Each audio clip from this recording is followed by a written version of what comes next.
I'm going to turn the TV on, that way I can see what's going on. I'm alone in the shop. I'm all alone. Uh, there might be some more people showing up here a little bit later, but I am just going to be hanging out in here by myself. I got some layout to do. I'll probably just put you in a corner. Nobody puts baby in a corner.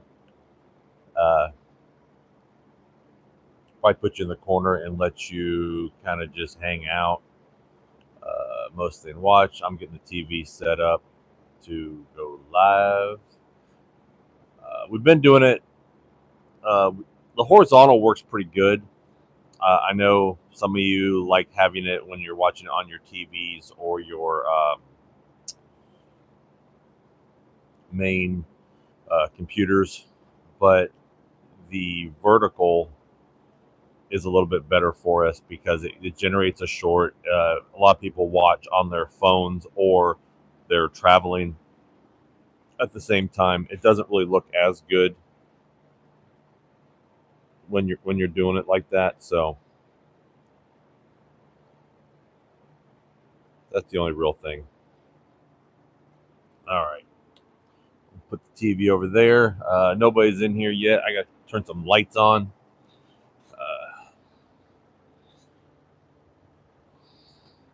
I got kind of one of the lights covered up a little bit on the back because I put that big old walnut sheet up there. That way, hopefully, I can limit the dust. I got some sanding I got to do. Pretty much y'all just going to watch me sand a little bit in the morning here. Hang on, I'm grabbing some breakfast.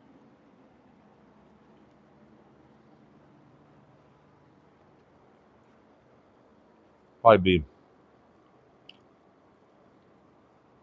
a good position right there. We've been moving stuff around the shop. We have been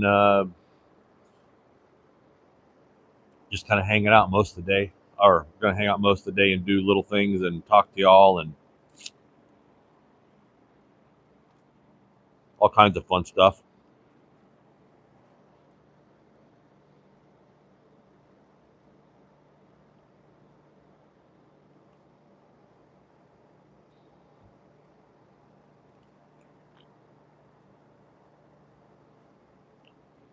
Sorry, I'm just grabbing some cheese, kind of for breakfast. Have a little bit of something in my stomach.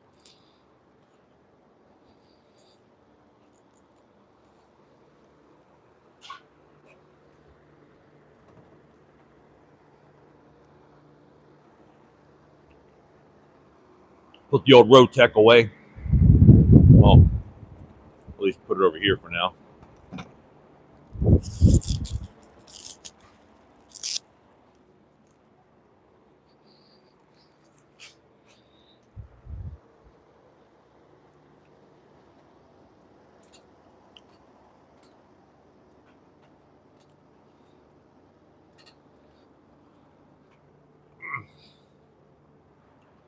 I will tell you what, though.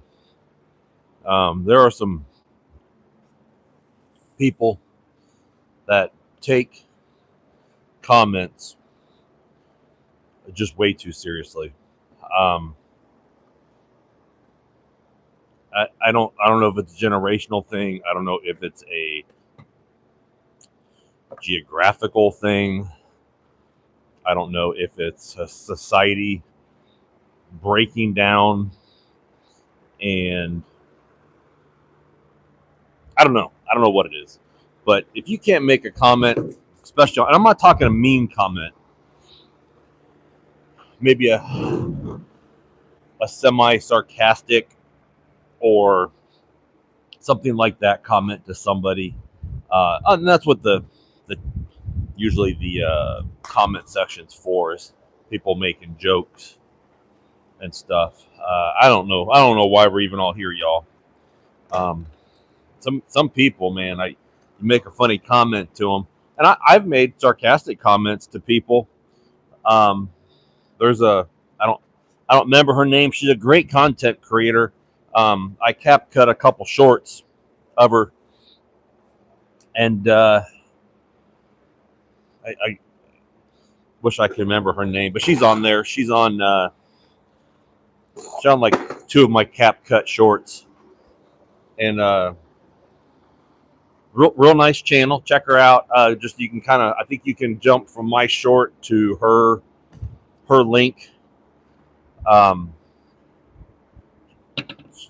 Got a really good looking family, and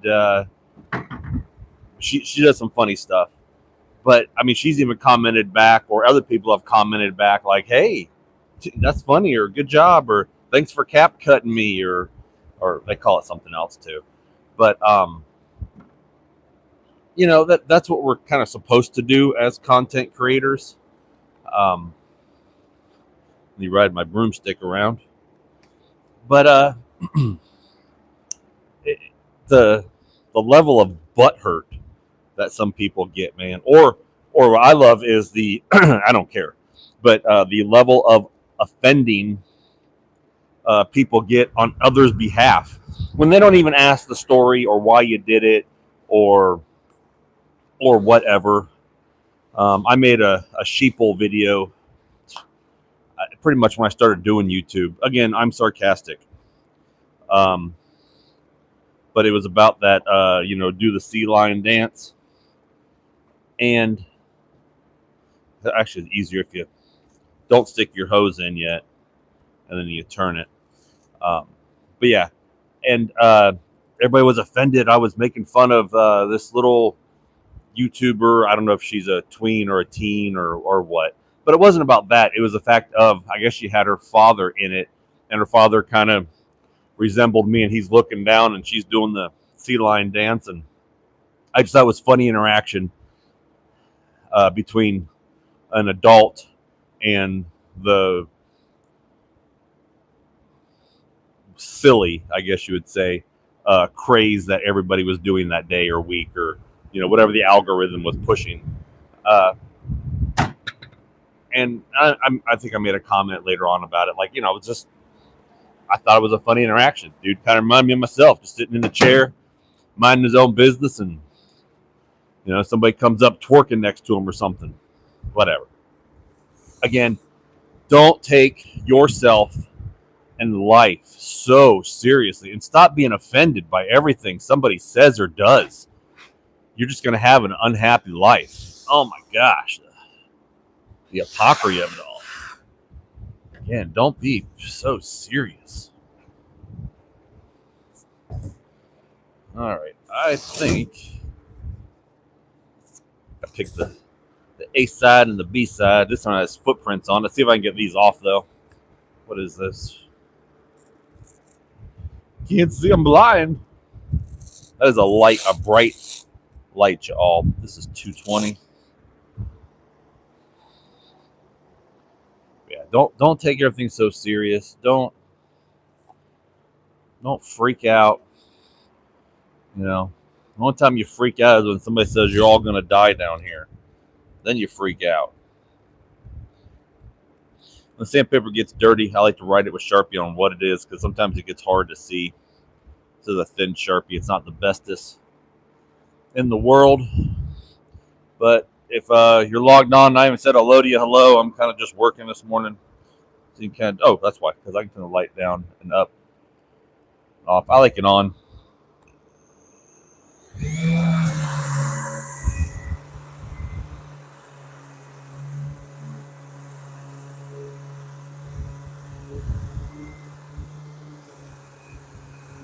But again, I like this Play Next. I mean, look at that. Whoosh.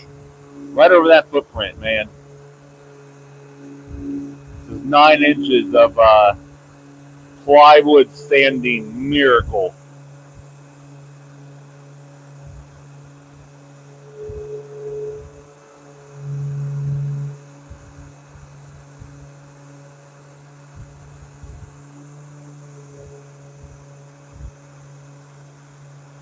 I mean, how nice is that?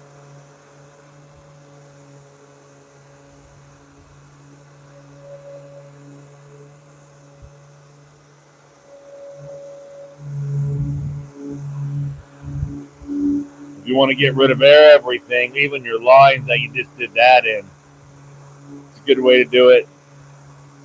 It's plywood, y'all. If you want to go, these are just shelves. I'm sanding them down to like 220. Um, get all this crap off of them. The reason why I usually do the finished birch ply at 220 is because it get you some stuff off. We'll wipe this off before we stain it. Is because if you're too aggressive with it, you can really dig in and mess something up. So we try not to dig in too much on it. That's why we usually use a little bit higher sandpaper on it, because we don't want to dig in that much. Now this is just the underneath skin on the actual cabinet, and I'll stain these up later. I'm just trying to knock it down. I got tons of plywood coming in, and I'll have to do it. This is 1 UV, so it's clear coated on this side. You can try to sand this off. If I was painting it, this is going to be stained like a golden oak. But if I was painting it, I would sand this side down. That already has like a candy shell over it, and then I would paint on this side. If I'm doing panels, or this is 3/16, so it's just shy of a quarter. So if you're doing like the sides of a cabinet that's painted, and you're making these up to go and cover up that, like if we're doing a kitchen reface and refinish, we'll cut panels. That way we don't have to go over the sticker or mess with a lot of them don't either have a bad veneer, a greasy veneer, or they're a sticker. And to avoid that, we just cut new 1/4-inch panels or 3/16 panels and just put them over top. Super easy.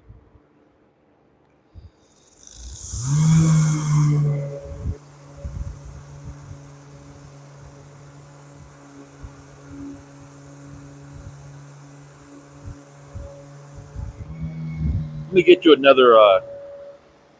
to another vantage point. Maybe that'll do you a little bit. Be good for you. Move the trash can out of the way. If anybody's in here, I haven't said hello. Morning. I am just playing with my Playnex. I was going to kind of bring you over here. Yeah, see that? Do you see that? Let me get you a little bit so you can catch the light. You can tell this was just kind of like stacked up wood, and this is where I hit it.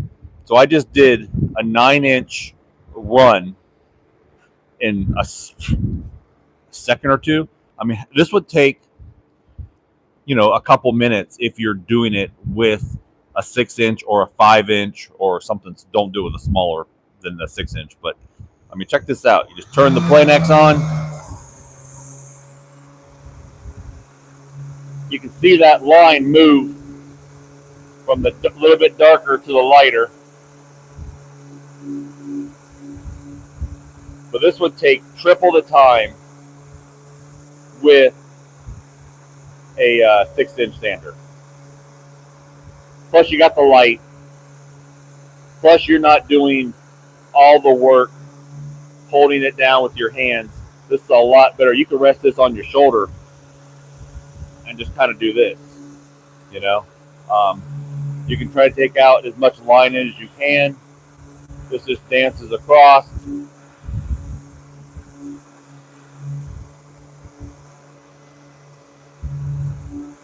That's it. Look at that.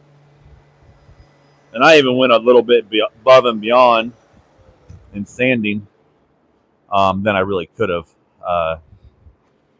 But, I mean, just a perfectly sanded sheet of ply, ready to stain.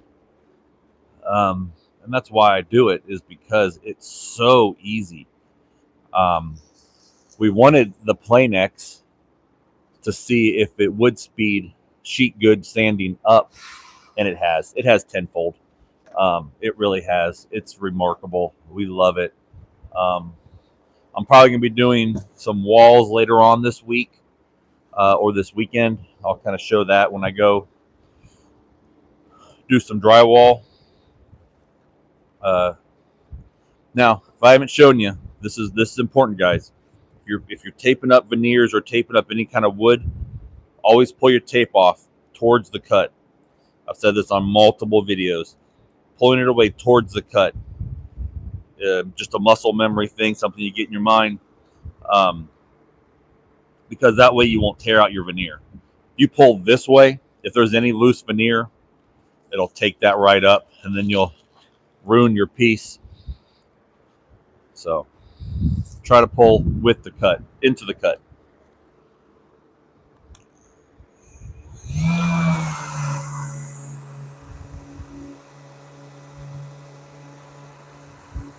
And it moves a little bit around on this. They got a little bit of tear out there. This is going to be stained. I could do a little bit of filler. I try to like hit the edges, clean some of that up. Some of this stuff, this birch frays a little bit more than most. I'll put a little bit of filler in that. The stainable kind. Hit that with a little bit of fill, and we'll sand it off later. And sometimes you'll have to do that. But I mean, I might even have to do some field cutting. This is just rough cut to the size. I'll just go in and kind of like just flick it. Any kind of thing that has a tear. I did tape these, and these are just cross cut. I have a scoring track saw, but when you're doing sheets, it's almost easier just to do a little bit of fill, even if it's something you got to come back and hit. I'll do hit it right before I stain it. And this is the underneath side.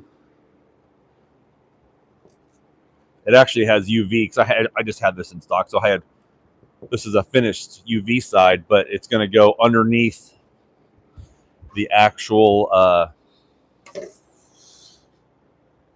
thing there to not get in the way, or I'm sorry, to cover the framing that we did for the floating shelves. All right, do another sheet. Yeah, this if I wasn't talking to y'all, 10-minute, not even, event. Hey everybody, good morning. Good morning. Looks like I have a little bit of help in chat. That's awesome. Thank you. Thank you. Probably don't thank you enough.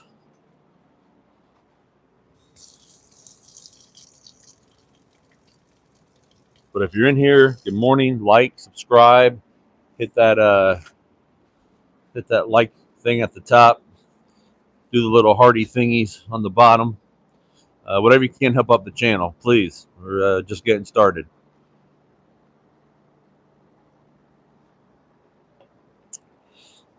Have a bunch of cool, fun stuff. Got a bunch of cool tools to play with. We are a semi-small woodworking shop. Something's bothering my nose, y'all. I have bad allergies, so you never know. Never know. Could be somebody cutting grass, or who knows. But there's one more attachment. This gets a little bit longer, but easy to hold on to.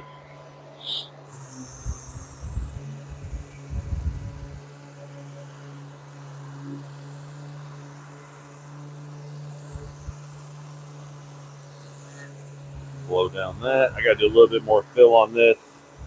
Some of them rip out. The bigger plywoods don't as much as this quarter does. I don't know why this quarter rips out so much. Probably due to some kind of weird movement while it's cutting because it's so light. And if you want to hit the edges, that's all it takes. You know, like I missed a little bit right here. You can see it just right there. It's kind of a darker spot, which is weird. And this is just going to get hit with golden oak. This is the underneath of all these shelves that we're going to do. I still got to cut the 1/2 inch ply to go on top. Yeah, there's a little bit of tear out there. Again, I can just hit that either with the hand sander or hit it with a 6-inch sander when I get ready. Not a big deal. I just kind of flick some paintable or stainable, and this stuff doesn't stain. It really doesn't stain up as good as they say. Oh, it's matchable. I've even that strongman stuff. Even any of that they say you can stain it. It's stainable. Yeah, it's stainable, but it doesn't really match up. You can see there's filler in there. Somebody's listening that has a better.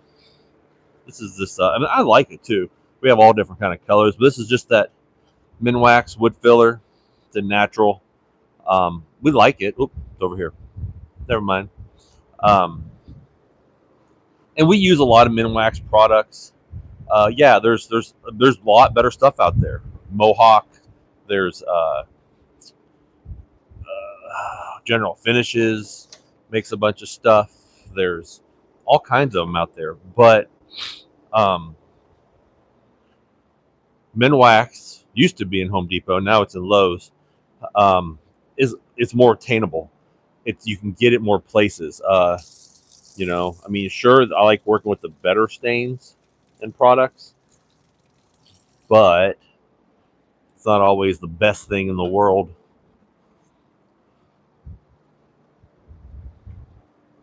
To kind of do. So it just really depends. You can always pull into your cut. It'll at least it's kind of like that thing of a protection phase. If you always remember to do it this way, it won't surprise you and rip it out. I might do a piece of that like on a test piece and pull. That'd be kind of a fun little short, always pull towards the cut type thing. This is the B side. This is the bottom side, so I will have stuff like this in there. Again, this is the bottom. I'll put this probably one on the lower side since that has that weird knot thing sticking out. It is flat. They did fill it in the factory, and again, I do have other ones that are not this way. I have a bunch of 2UV cuts off. I'm almost down after doing my box truck build at the beginning of the year or at the end of last year. It was right at the cusp of both. I think I have 3 pieces left and a couple scrap pieces around the shop, but I have 3 pieces left of that job. I had like 35 pieces of like 22-inch because we didn't want to seam any of the plywood. We did it all cut. So whatever our off cut was, we just had to save and keep. Again, super easy. Half the time or less. And also the quality is better because you don't have the lineage that you can have with other stuff. I mean, the versatility of this thing, the usability, the weight, the distribution of it all, the cool factor, just the cool factor alone. Everybody's like, I want sand. If you're doing big epoxy tables or you're doing furniture tops or anything like that, these don't go extremely high. I wish they did. Now, what I'm hoping for is if I can get the word out there and I can become YouTube famous for using a drywall tool on plywood, which again, it's a phenomenal finish. I would hope they would make. They only go up to 320 right now. I would wish they would go up to like 1,000, and eventually they might. But I love this thing. Can't say enough about. There it is, right there. So it's show you. It's a plain X, and then there's the part number on it. Super good, super cool tool. Love it. Can't say enough about it. Think it's amazing.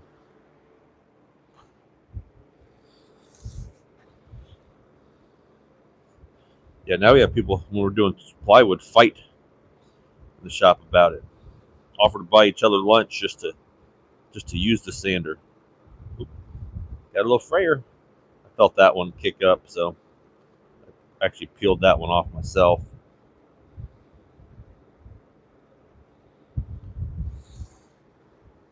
I usually check these knots too. If I'm putting a little bit of fill in, it doesn't hurt to have a little bit of extra fill on top. And I gotta go through and resand this one down anyway. Like I said, because of that. Oh, I hear the sirens going. They're getting somebody.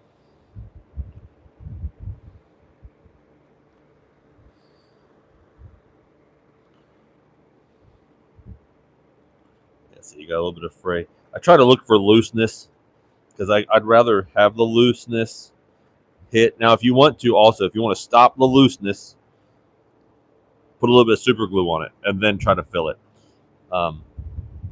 If it's just being stained, it's not going to matter. Sometimes you have to do it with your edge banding too. Sometimes on the ply, it'll kick out the edge banding of it all. But there we go. Just, right here, just put them on the rack. These are the kicks for the stair job. I'm sorry, the risers. This is the top I'm making for a commercial thing. Pretty cool. Heidi did some work on it yesterday. It's just a oak top with some fill. Very cool. It's going to be for an industrial end table. I got to do a little bit of finishing up on it, kind of play with the dimensions, and then I got to build the adaptation base. Let's call it that, or adapter base piece. So I'll do that a little bit later. I'm going to sweep the shop too, so it's going to be ultra fun. I'm going to put you back in the corner. I'm going to sweep the shop because it is getting grody. Grody.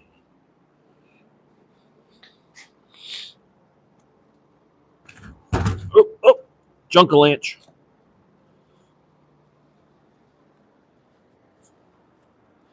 I usually sweep a little area. They sweep a little area that I'm going to move you to first. How about that? I'll sweep that area off camera, and then I'll move you to it. And then I'll sweep around you. How about that?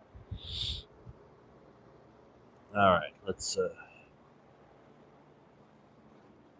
Oh, kicked you. Didn't mean to kick you. Kicking the camera's bad.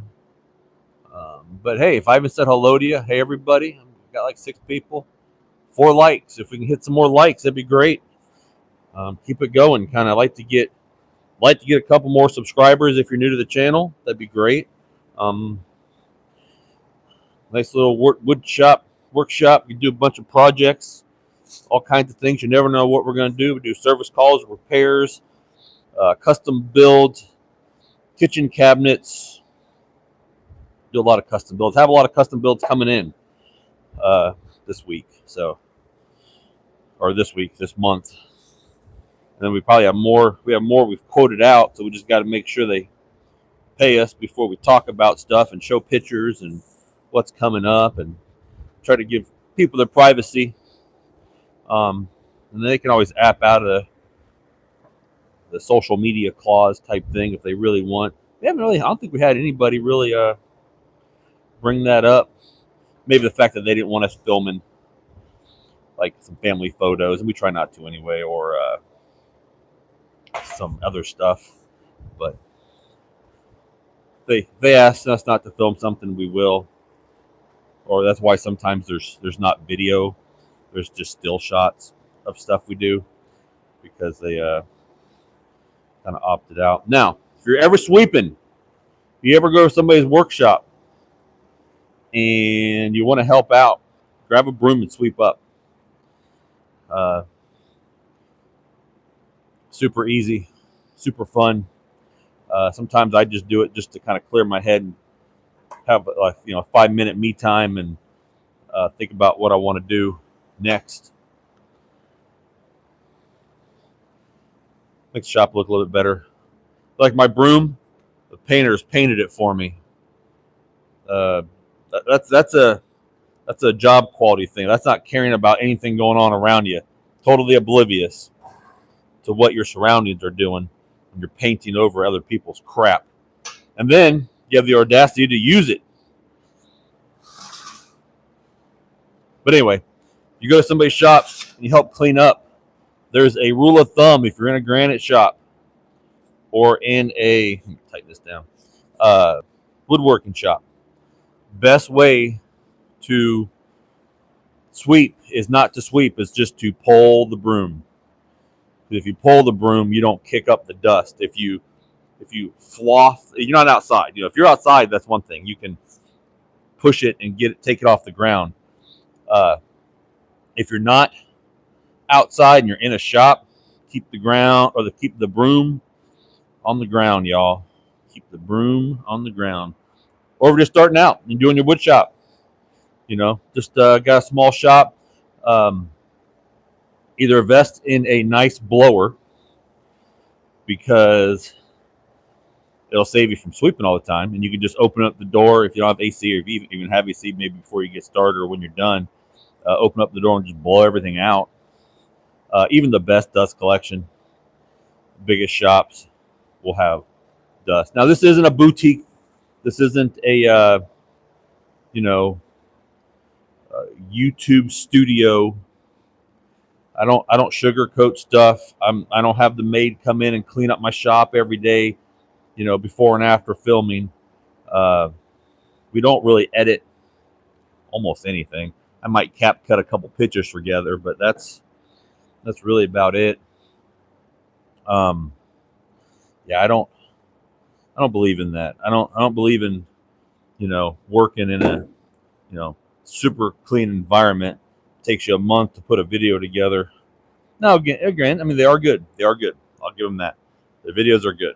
They're not as raw as this is. But again, we are a woodworking shop that produces woodworking projects, not videos. But we are producing content. We don't like edit every little video and spend an enormous amount of time. Where are my, oh, there they are. My fatigue mats and stuff like that. There's some over there. There's some over here. We have a lot of them. We put them in front of the machines that we're working on if we have to.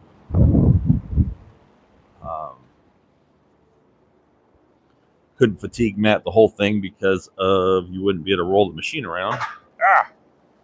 There's a crosscut saw there, or crosscut slider there that I always hit.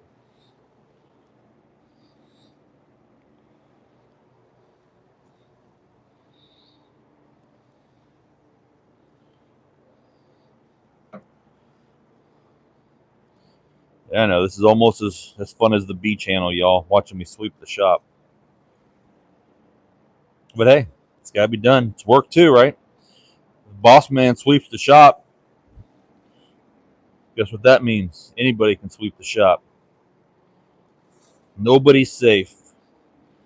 It's like Game of Thrones. Nobody's safe.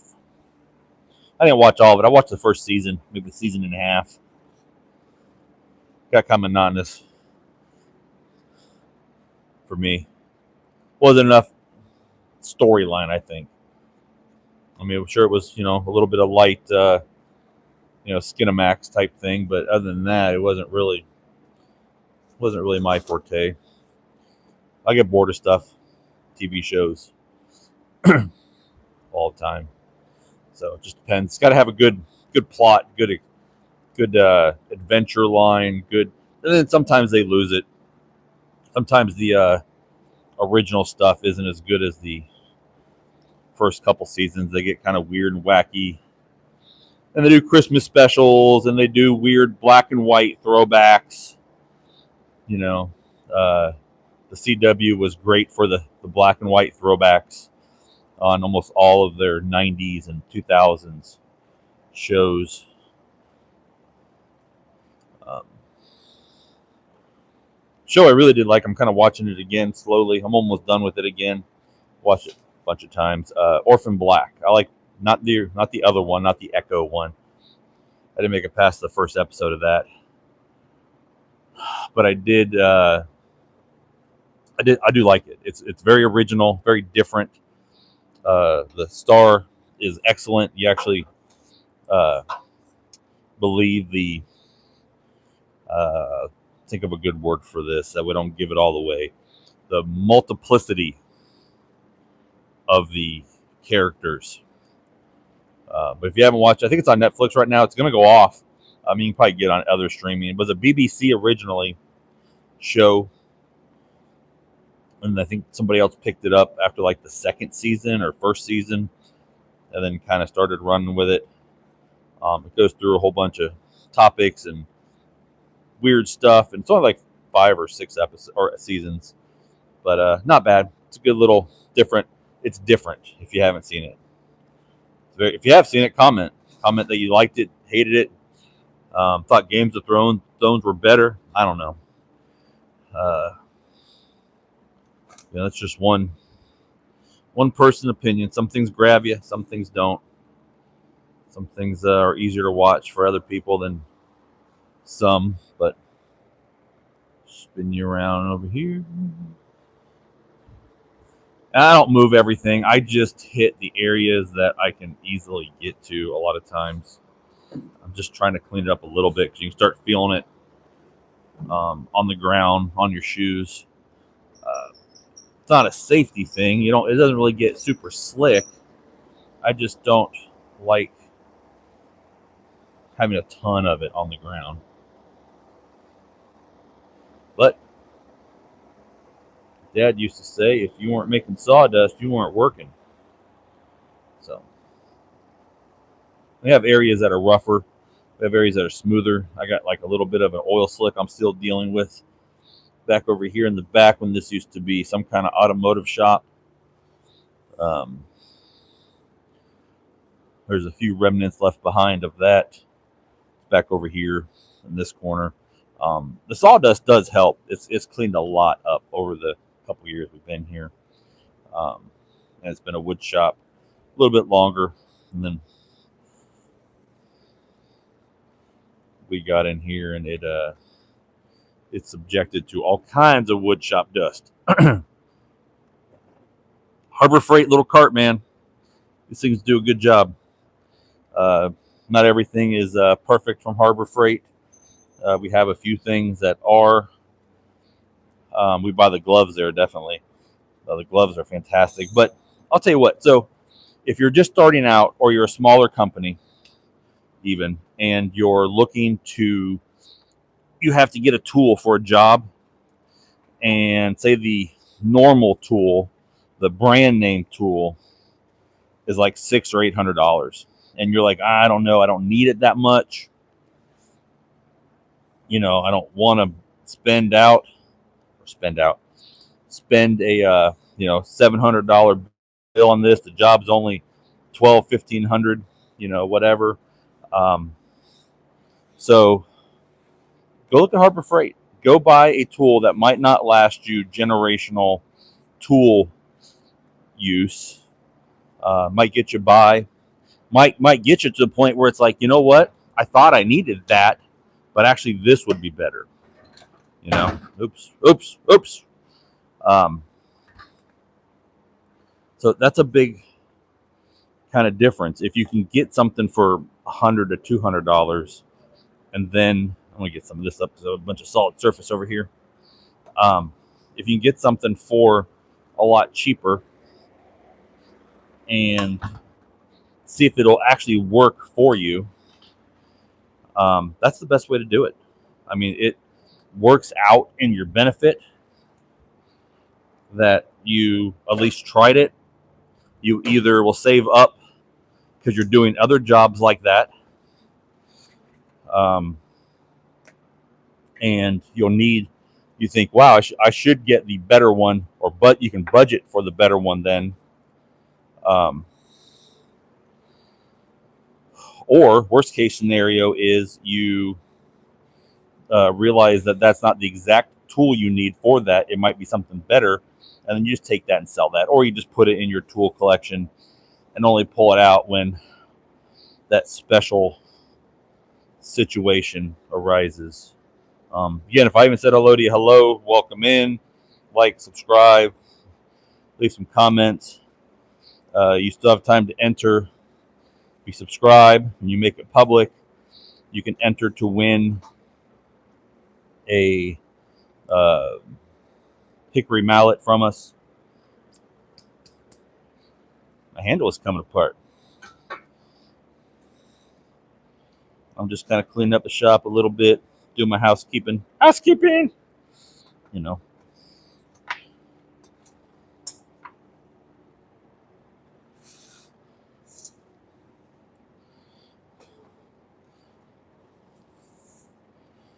A bunch of dust.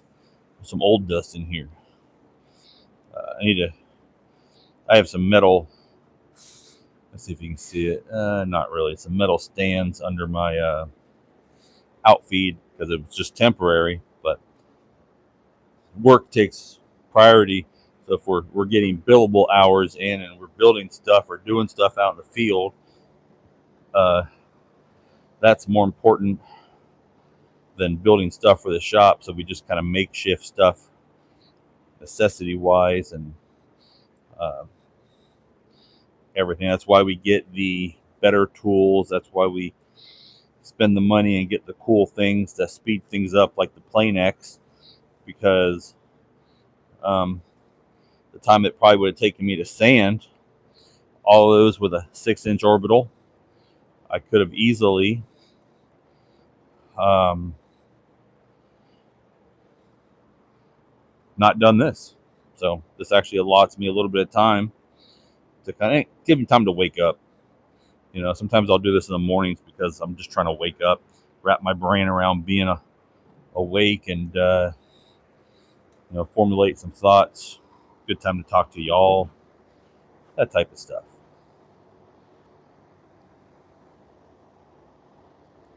So if anybody wants to race, you name the time and place, and I will race you with the Plane X over whatever sander you have. And we can do it online. We can do it live. We can do a video with a stopwatch. I don't want to go anywhere, but we'll figure something out. So if you really want to race, Apple to Ferrari, let's go. I'll take my Plane X and we'll sand the same exact thing down, and we'll see which one wins. Now the other thing is to quality. So will the quality be the same? That's the hardest part, because I get more of a consistent, larger pattern. That way I have less lines. So each time you sand, it's not a fulcrum, but let's say the focus area of the pad of the 6-inch might be a little bit smaller. The outer ends don't have as much force unless you tip down.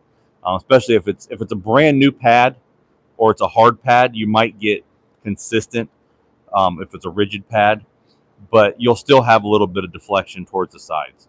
So if you got a 6-inch pad, you probably got a 5 and something inch spread with some inconsistencies. So then if you sand this at 5 inches, sand this at 5 inches, and that overlap is just barely hit on both sides, and you don't go half and half, you're oversanding, undersanding, oversanding, or sanding to level, undersanding, and then sanding to level. So it's kind of a fine line. That does a lot more even pressure overall, and it's bigger, so you have less of those lines in it. And you don't really notice that on wood a lot of times, especially if you go to the higher grits. You can work a lot of that out. Where you will find it is solid surface. So if you learn, especially on darker solid surface, I'll wheel you kind of over to my outfeed now and show you what I was talking about. So I got pretty much that all cleaned up over here. See, I got to put some cabinetry and build a base under that. Those are my outrigger horses with the wheels and stuff like that on them for pushing stuff through the machine. Hello. I haven't seen everybody, but how's it going? Josh and a few other people timed in here. Weber's, yeah. So hello. Um, if I mispronounce a name wrong or whatever, I'm sorry. I have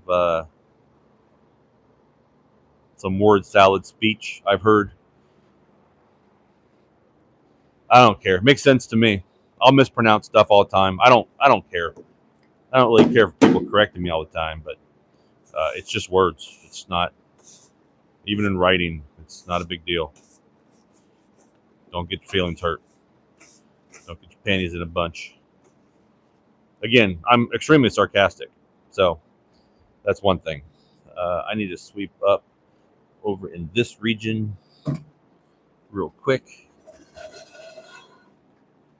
But again, if you haven't joined us, I think you might be able to see me. I'm way over here by the sink. I just got a bunch of sawdust over here. The miter saw throws a little bit. It does have good dust collection. Let me sweep out the bathroom too.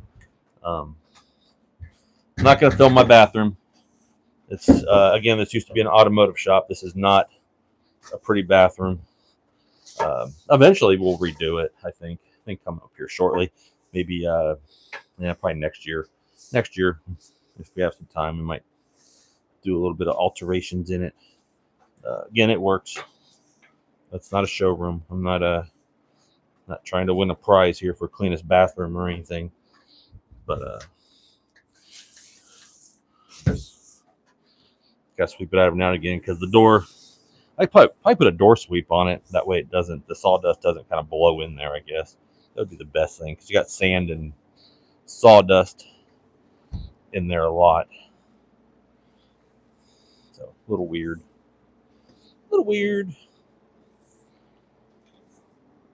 But anyway, this has to be done in the shop all the time. You know, whoever's available, grab a broom. Some people think of it as punishment. Like, oh my gosh, they made me sweep. What's wrong with those people? Yeah, everybody does it.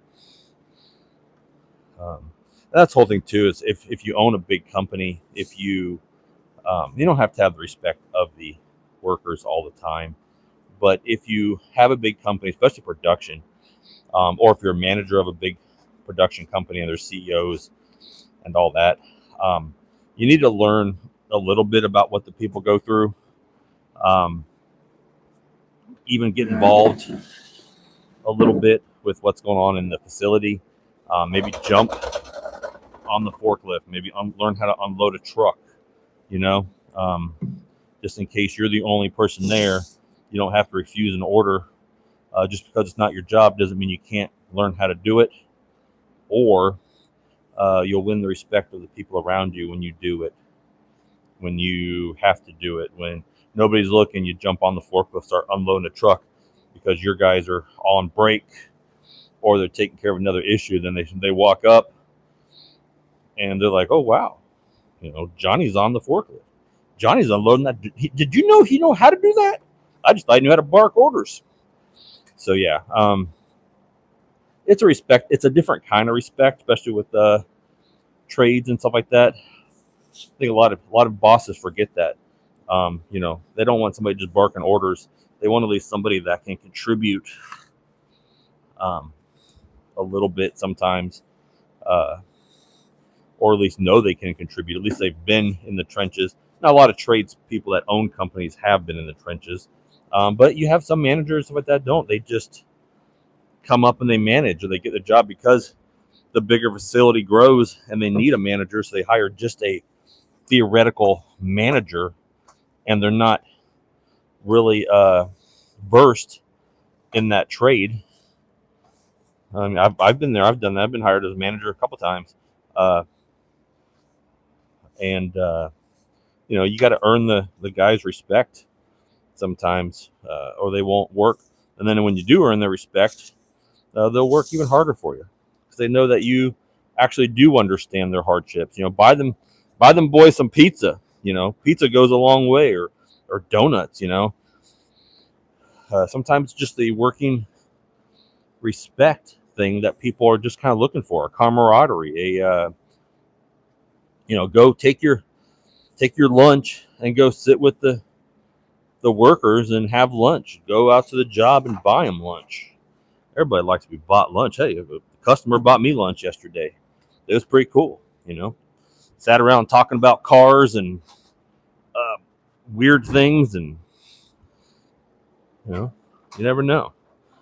But you might learn something, or you might make a new friend, or hear something that should be said because you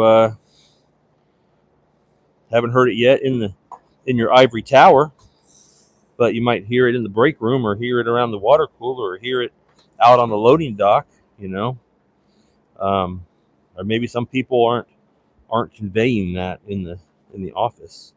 Maybe they aren't, because they're scared they might rock the boat, so the other office personnel doesn't convey it, or think it's unused.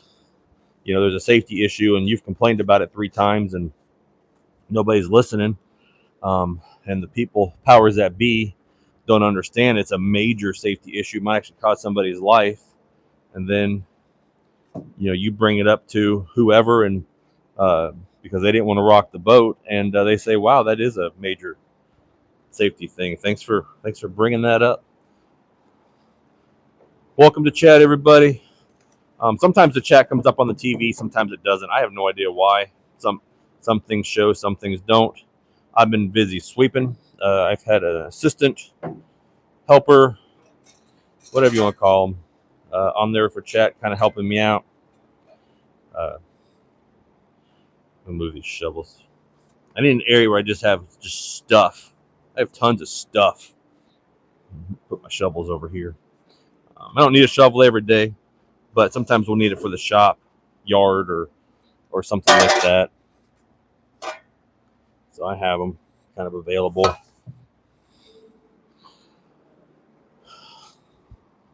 The shovels are holding up my little broom area, dustpan area thingy.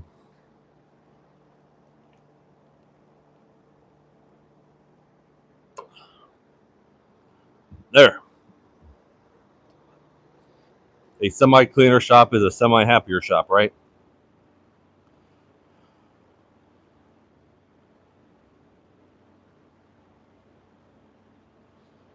Yeah. Oh, punishment.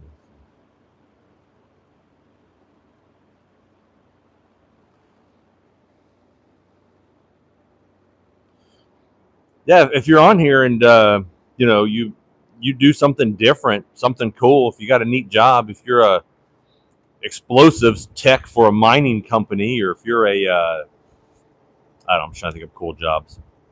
You do something that people haven't heard of, let us know. It's amazing how many jobs there are out there or need to be done, and nobody really knows about them because of they just don't talk. You don't talk about Fight Club, but everything's got to get done. Put this back. I was just kind of talking about doors and showing kind of what we do yesterday afternoon or evening. We make our own doors for our furniture or our cabinetry. We have a couple extra doors. Sometimes if you're looking to make a cabinet or something like that, sometimes you can go and to your local wood shop and see if they have any extra doors. Sometimes we'll make doors because of we're playing with a profile, or somebody wants like this is a raised panel door, but the door panel protrudes past this about 1/4 of an inch. So I mean it's about 1/4. So it just kind of, it's not put together all the way, but see, they wanted the raised panel to, and we just played with the dimensions, but there you go. See, it kind of protrudes up. And then sometimes you'll make panels and they'll drop on the floor, get hit. I have an oak one over here that is, and I just keep them in case I want to make something, small furniture I can round off, but one of the corners are hit and rounded, so we utilize that. Send more sandpaper, y'all. I mean, come on. I wish I had some sponsors that would just send me sandpaper. That'd be friggin' phenomenal. We go through a lot of sandpaper, and yeah, you can clean sandpaper a little bit, but a lot of times it's just easier to, if you're in a production shop, you just got to keep going. Can't slow it down. So, move you out here, give you a wider shot, maybe.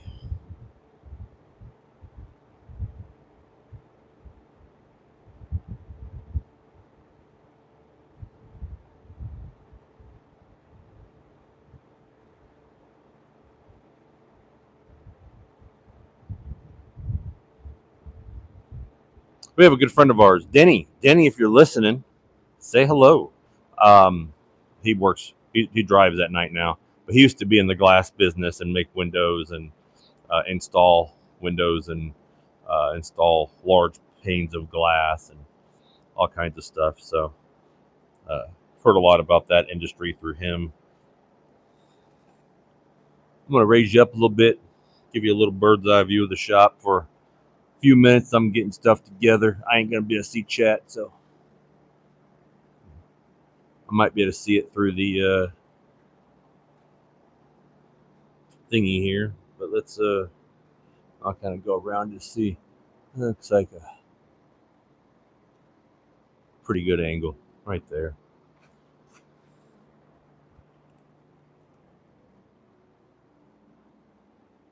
Right now, I'm waiting on a delivery. Got my A-frame or my cart set up.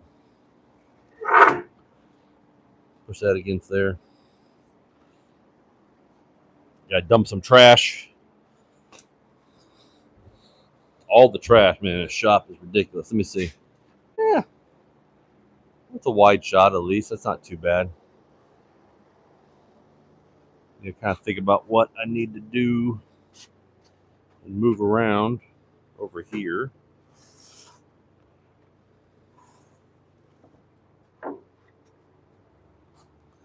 Get some stuff out of the way.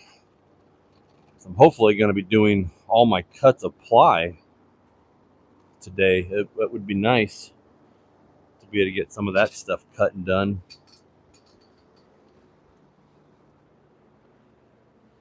Oh, where can I put you? Where can I put you? That you won't be in the way. I need to be able to stack stuff. I just really need to get some cabinets on the walls up high to be able to put some of the stuff that's on the ground up in there or on top of the cabinets. Or I can stack maybe a little bit of lumber all the way around. And that's coming. A lot of it is coming. It's just sometimes it doesn't feel like it's fast enough a lot of times when you have to move stuff to do stuff. Got those sanded. That was earlier in the game. I'm gonna move my Festool track. I need to hang my Festool track up somewhere, y'all. I gotta go high with it because it's a little bit longer. I need some longer tracks actually. What I need is some bigger tracks. So I'm going to lay out this. This is a build I got to do too. It is done. This one's kind of easier and harder because I'm doing it out of pre-made stair treads.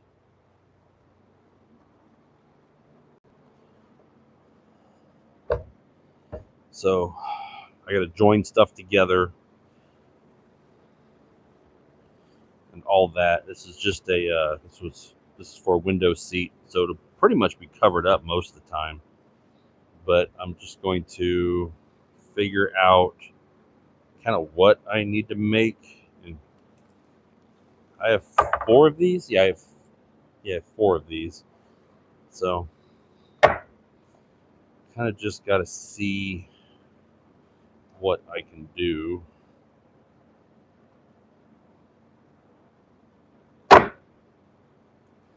That's the window.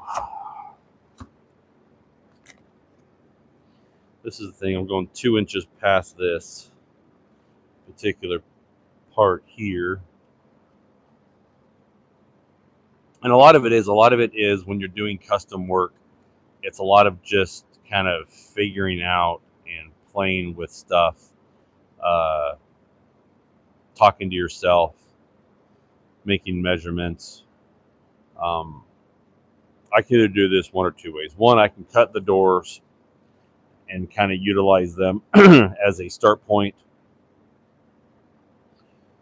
and then build around it and try to fill that in, or I can make the fill around completely and I just haven't decided yet what I want to do.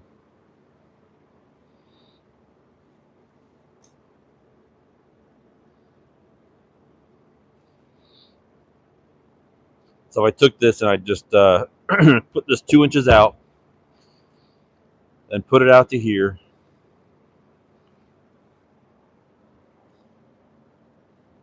And then added this much on over on this side. That would be the door. And then if we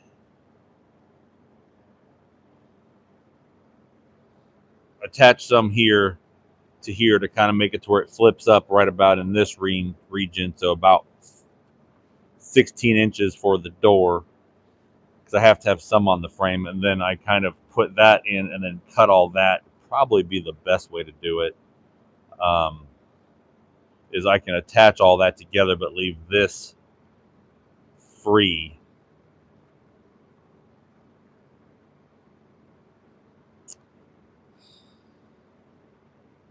Decisions. There's no wrong way to do it. Again, my brain hasn't really woken up yet, so I'm still trying to wrap my brain around some of the projects.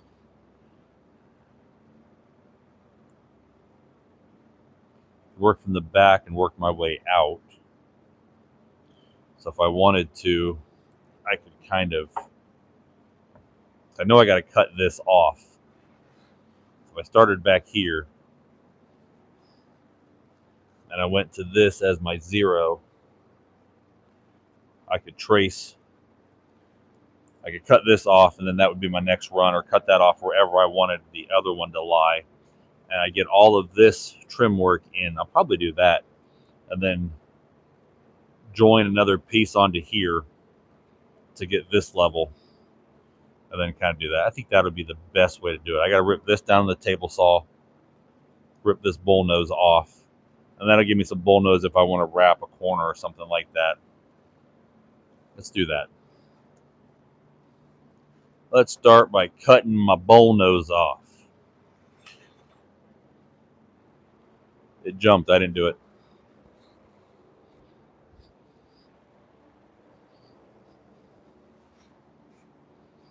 Got for my measuring tape, y'all. If you're in here, you're just watching me work, welcome. I'm just kind of wandering around the shop, trying to wake up. I gotta grease that the bearings or spray some oil on them just the way they have them. That is 11.5. So let's do it at like I need that bull nose maybe.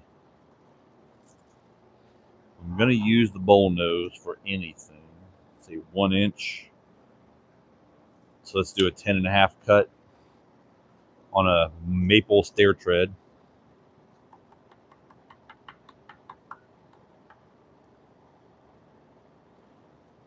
And again, I'm not serious. If you're serious about it, you act like it's the end of the world. It's just going to make life boring. I don't have to do all that noise.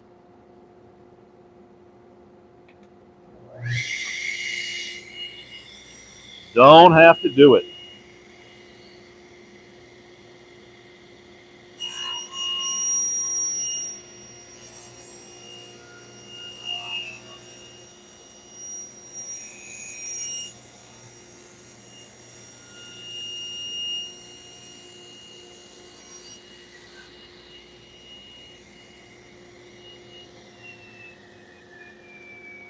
Sometimes the bigger stuff cuts better than the smaller stuff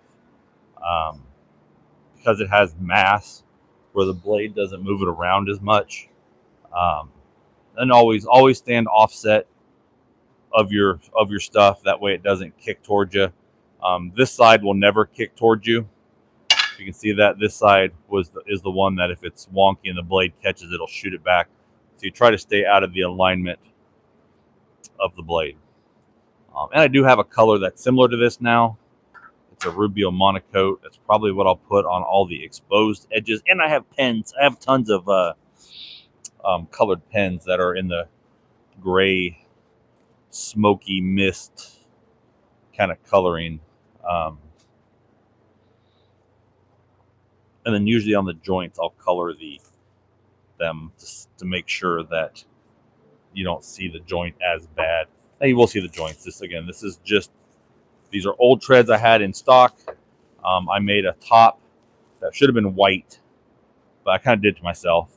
I mean, it's money, but I did it to myself, and I made a custom top out of one of these on a library kind of reading nook. It's in the shorts. It was a while ago.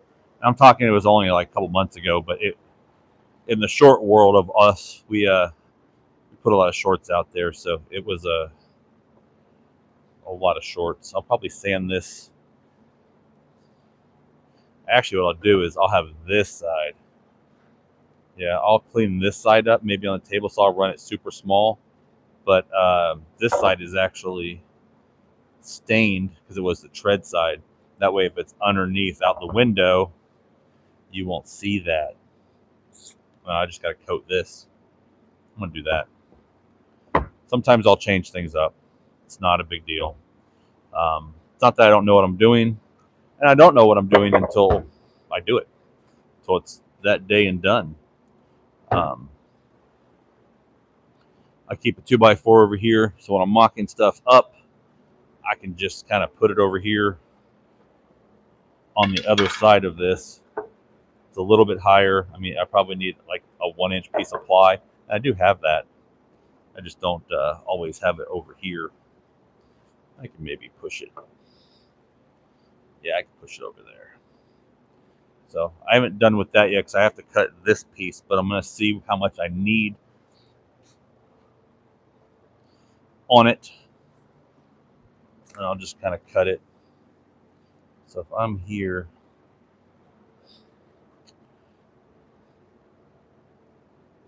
and that'll probably be where this line will probably be, and I'll probably cut this off a little bit more because this is the interior part. I shut a door. Let me see who that is. Sometimes it's nobody. Sometimes it's somebody. I'll walk over and see.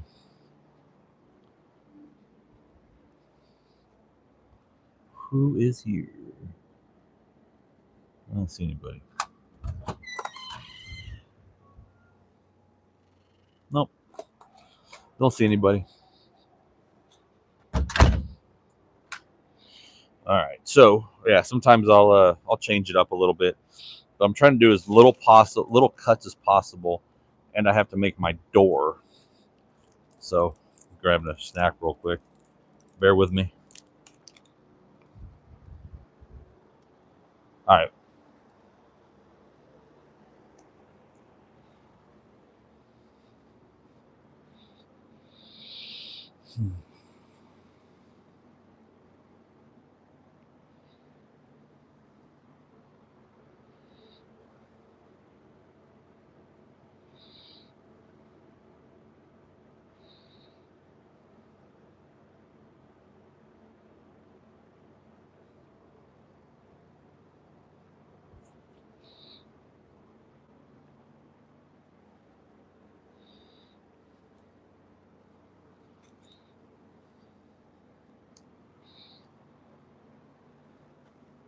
Can't really reach it,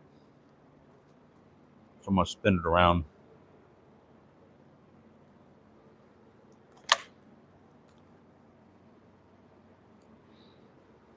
Cut a little bit of this off though.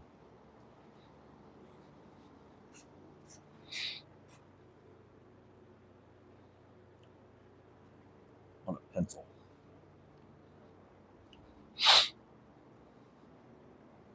Oh, I ain't got to work with this. I'll cut that much off with the miter saw.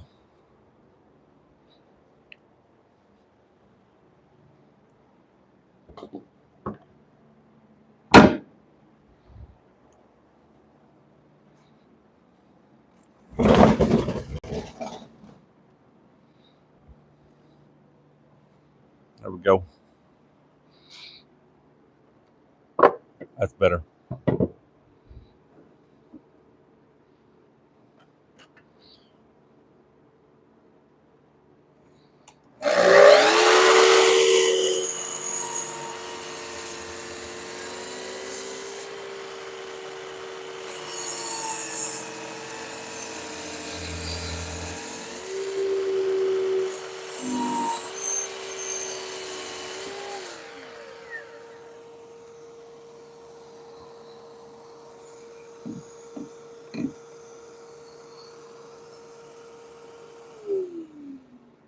The double cut here.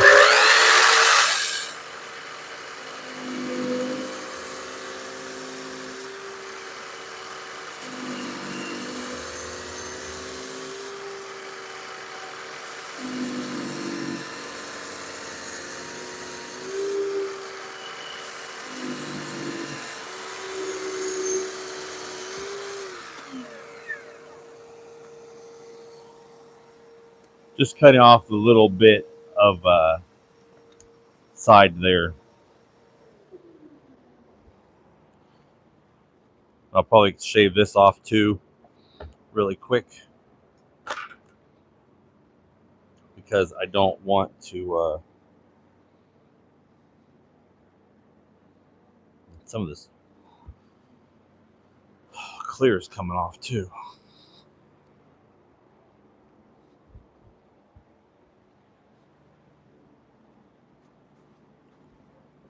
And what's good is I can always kind of rob one to pay the other as I do this.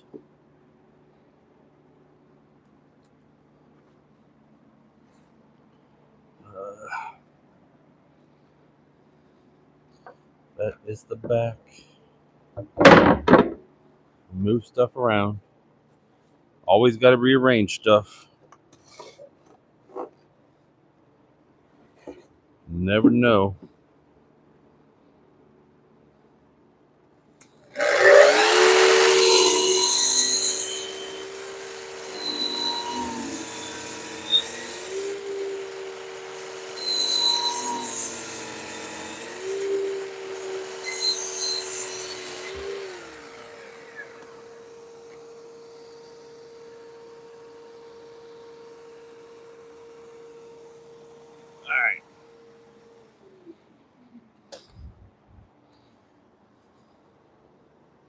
I'll bring you all over here too. I'm not going to keep you all in the corner up high forever. So I'm going to need this over here. And then this is going to come. I got to see about that. Let me run this through, cut this down the same width as that. So I want this backside finished. That way it's coated already and I ain't got to worry about it.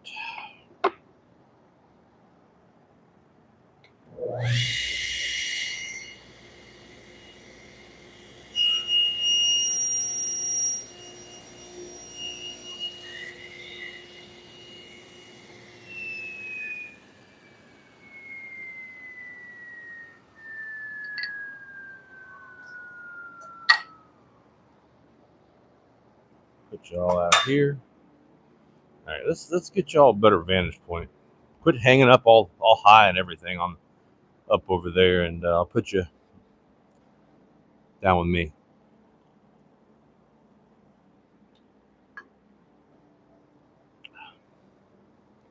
Come with me, and you'll see what a sweet magician. All right, again, if I haven't said hello to you, hello, welcome, welcome, welcome, welcome. All right. My brain works in movies, by the way. If I'm saying "come with me," I'm thinking Willy Wonka. I think "Welcome, Welcome." I think that "She's the Man" thing that the weird headmaster was saying. So my brain is a slurry of movie references. I might have to cut a little bit more off of that. That kind of chipped up. I can color that. Not a big deal. All right, so let's put that together. Got some stickiness to it too. Ew. All right, let's see. Yeah, that is right at the sizing I need. I'll go over a little bit here.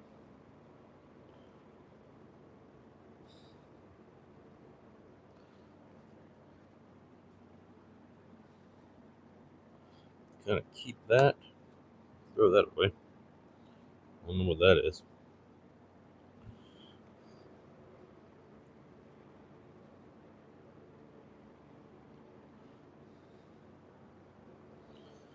All right, so let's cut this stuff out.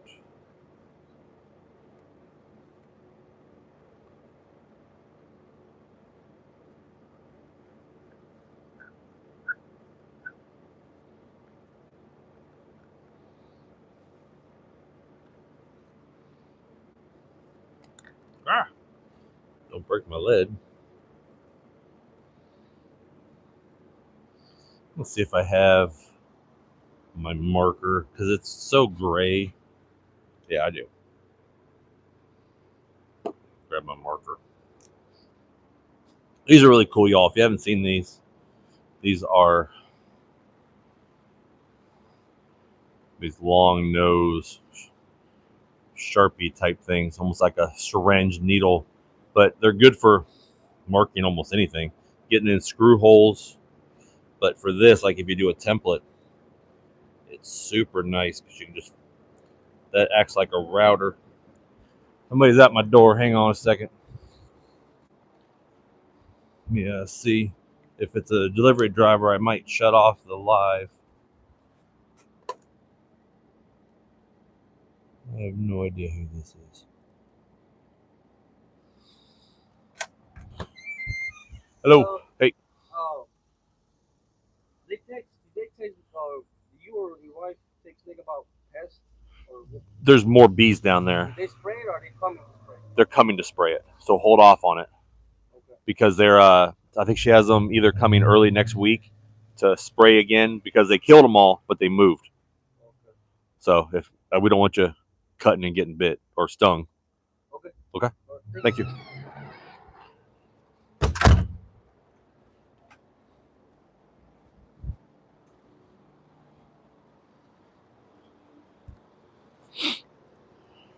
All right. That was a long guy. We got the angry bees back. Unfortunately.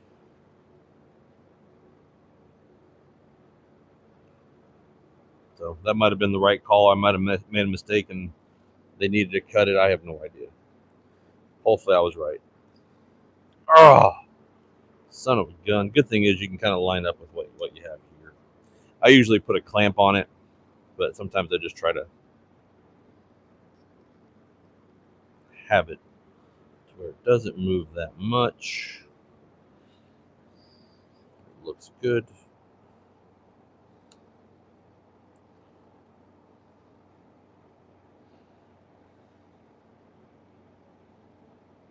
And this I'll all have to cut off this line now. Good job. Good job making the line on there. Cut that line off. And then we'll just color it if we have to.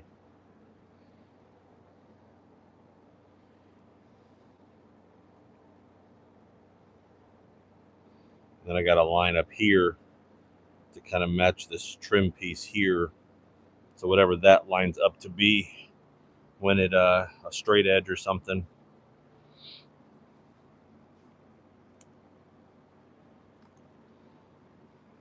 There we go. There is my hieroglyphic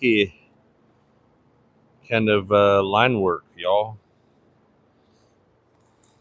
And that's the hardest part. So I'll have to straighten out this with a straight edge. Use Martinez. Martinez. There we go. It's like my Sharona. If you don't know what that is, check it out. All right, I could go over and do trim. I have to figure that out. I don't know if I'm going to do a bull nose around that or if I'm going to just round it off and try to stain it. What I'm going to do is I do have a little bit of this Rubio Monocoat Morning Mist. Yeah, that sounds suspect. I'm going to do a little bit on a finished piece over here. Do a little tiny bit just on this top here and see how that morning mist kind of blends in. I do have some I thought I had a small little rag pulled out for more stain, but I could be wrong. I could be wrong, y'all.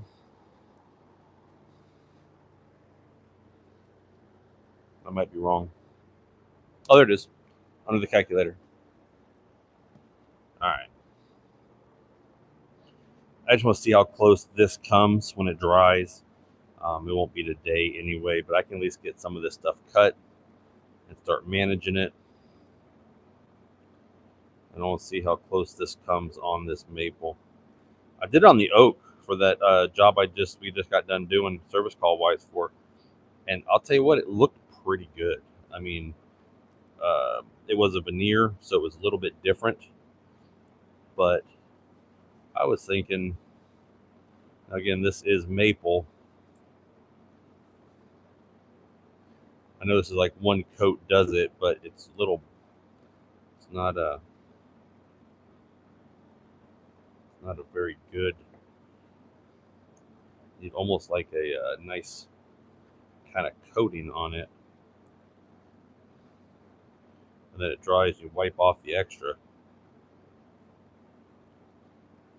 me see how that comes out. It's not bad.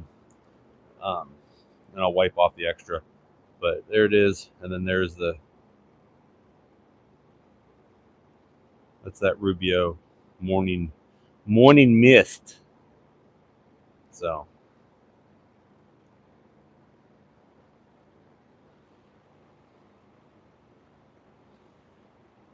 hello, not so.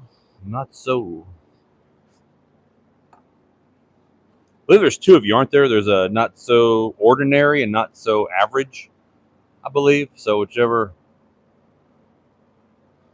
Yeah, I think I subscribed to you recently, and I was on one of your live chats. Had a little bit of fun there. But welcome in. Welcome. Hopefully you like it. Like, subscribe, hit the double tap for the like.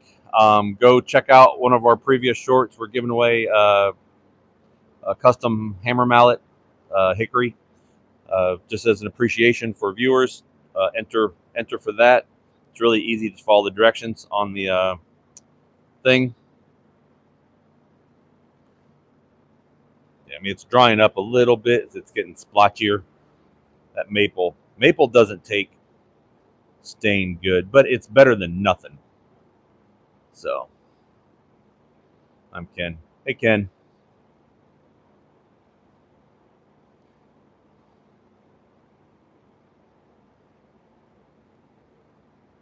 Yeah, see, that's like tomato though. Again, I'm horrible with names. So, and again, Weekend at Benner's is one of our all the timers, but I hear weekend and I think Bernie's, and my mind goes to Bernie's because it's a movie, and my mind is movie. I think that's how I map my thinking process out in my mind. So I always think that way. So it always comes out, no matter what, no matter how many electroshock zappies I get, it's my mind still works that that way. There's something here. I got to see if that'll come off first. If it doesn't come off, I can't use that piece because it's something sticky on there. Oh, let's see if some Windex will take that off without taking my marker mark off. Marker mark. Wow. It's getting late in the day, y'all. I need to take a vacation. No, that's soap and there's my Windex. And just because you have a bigger shop doesn't mean you have more fun. Usually it's a bigger scavenger hunt. Where did I put that? I was on one of the lives and we were talking about that, and it was almost like I need to make a shelf up or a cabinet up and put my things I don't want to forget where they are and write that on the door. That way, like for jobs or for things I want to remember where I put them, I'm going to put them in that cabinet, probably over by the door. But I need to make me not a oubliette, not a place to forget. Labyrinth, great movie. See, again, movie. I am good at movie trivia, by the way. But I don't know who directed what. I don't really care about all that. You know, I like just the one-liners, the music of it all, the this, that, and the other. But yeah. Anyway, I need to make a place for remembering, not a place for forgetting. Looks like it's coming off. So that would be nice if I can utilize this piece.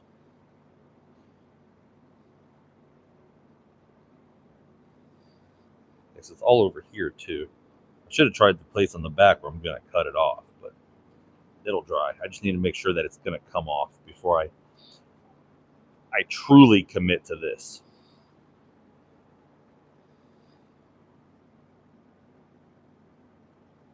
Looks like it is though, so that's good. Holy moly.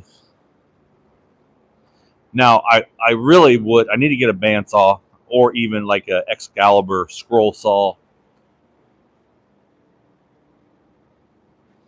What am I working on? So I am working on a kind of a pain. And I did to myself, like I said, because I said I would do it. But I have these, I don't know if you can see them. They're not in the shot. They're like on the table. They're pre-finished stair treads. And we did a custom built-in kind of library reading nook about a month or two ago. And I asked them, hey, do you want this to, when I'm in the salesman, way, do you want this to flip up? Do you want storage under here? No, I think we have enough storage. So I put it in. I was going to put a white top on it. That way they can put a cushion on it. And they have this day bed in there that's like a Murphy fold out, and it looks like this kind of gray material. So I have a little bit of this left over. So I made a top to sit on the bookcase where the two doors are on it. And it's in a short, buried back there somewhere. You can find it. You need to learn how to do links when I'm talking about something.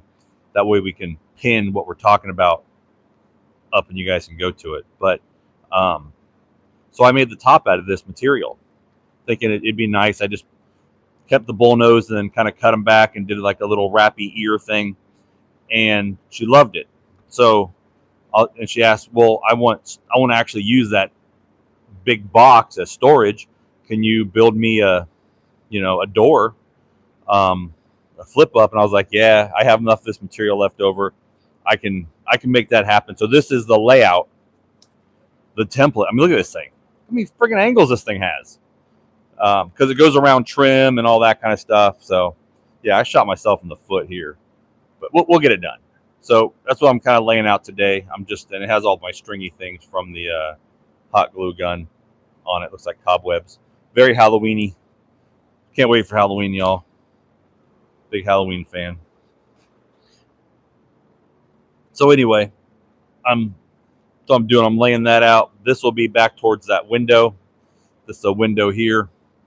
And then the door will be kind of here and here. It'll flip up, kind of hinging about this point right here. And that'll be about it.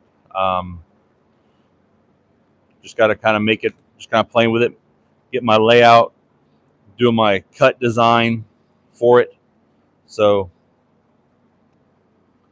this will be cut off. This will be cut off. That's all one area. And this is all cut off. This is against a bookcase we made because it actually, yeah, this is the bookcase over here. This is the open area.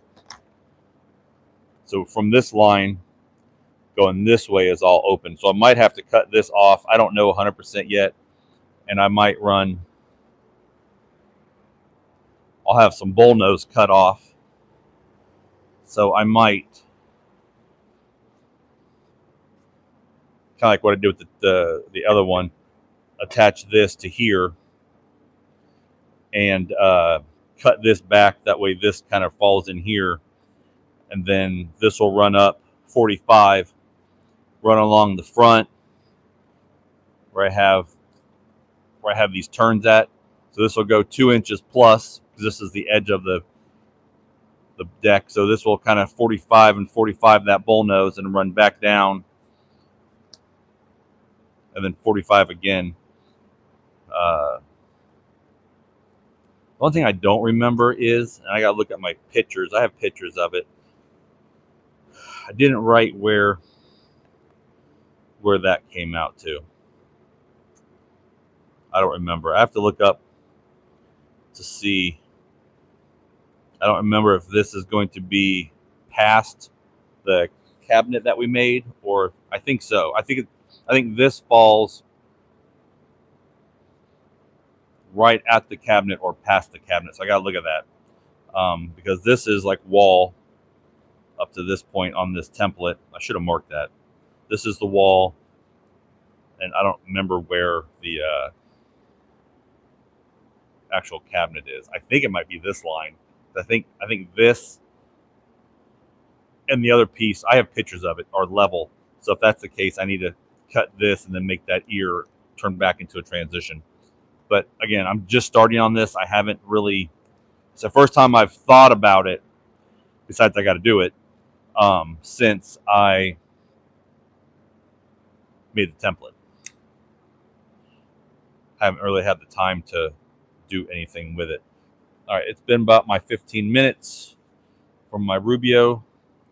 It's pretty much dried up, but let's kind of rub it in.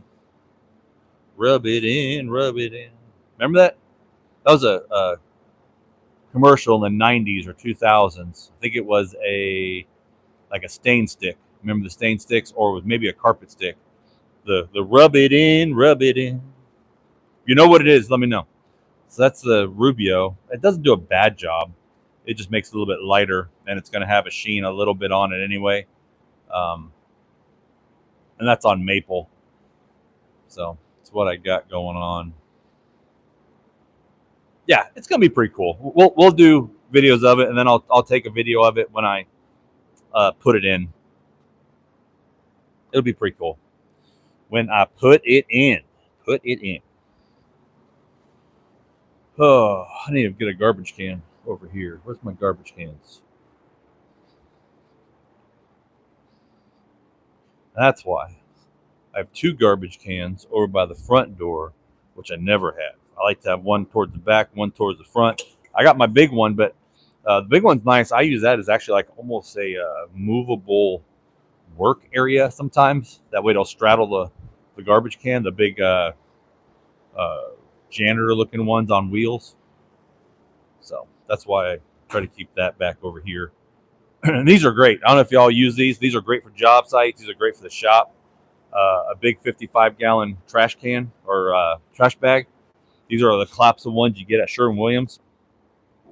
I've had some of these for years. If I take the trash bag, the 55-gallon commercial one, slide it over this, and then flip this over and dump it out, and then you can throw away the trash in a bag, or you just take that out to the dumpster or the trash can, you dump that out, and it works pretty good. So you can kind of see, I'll pick you up. Oop. Hit the wheel.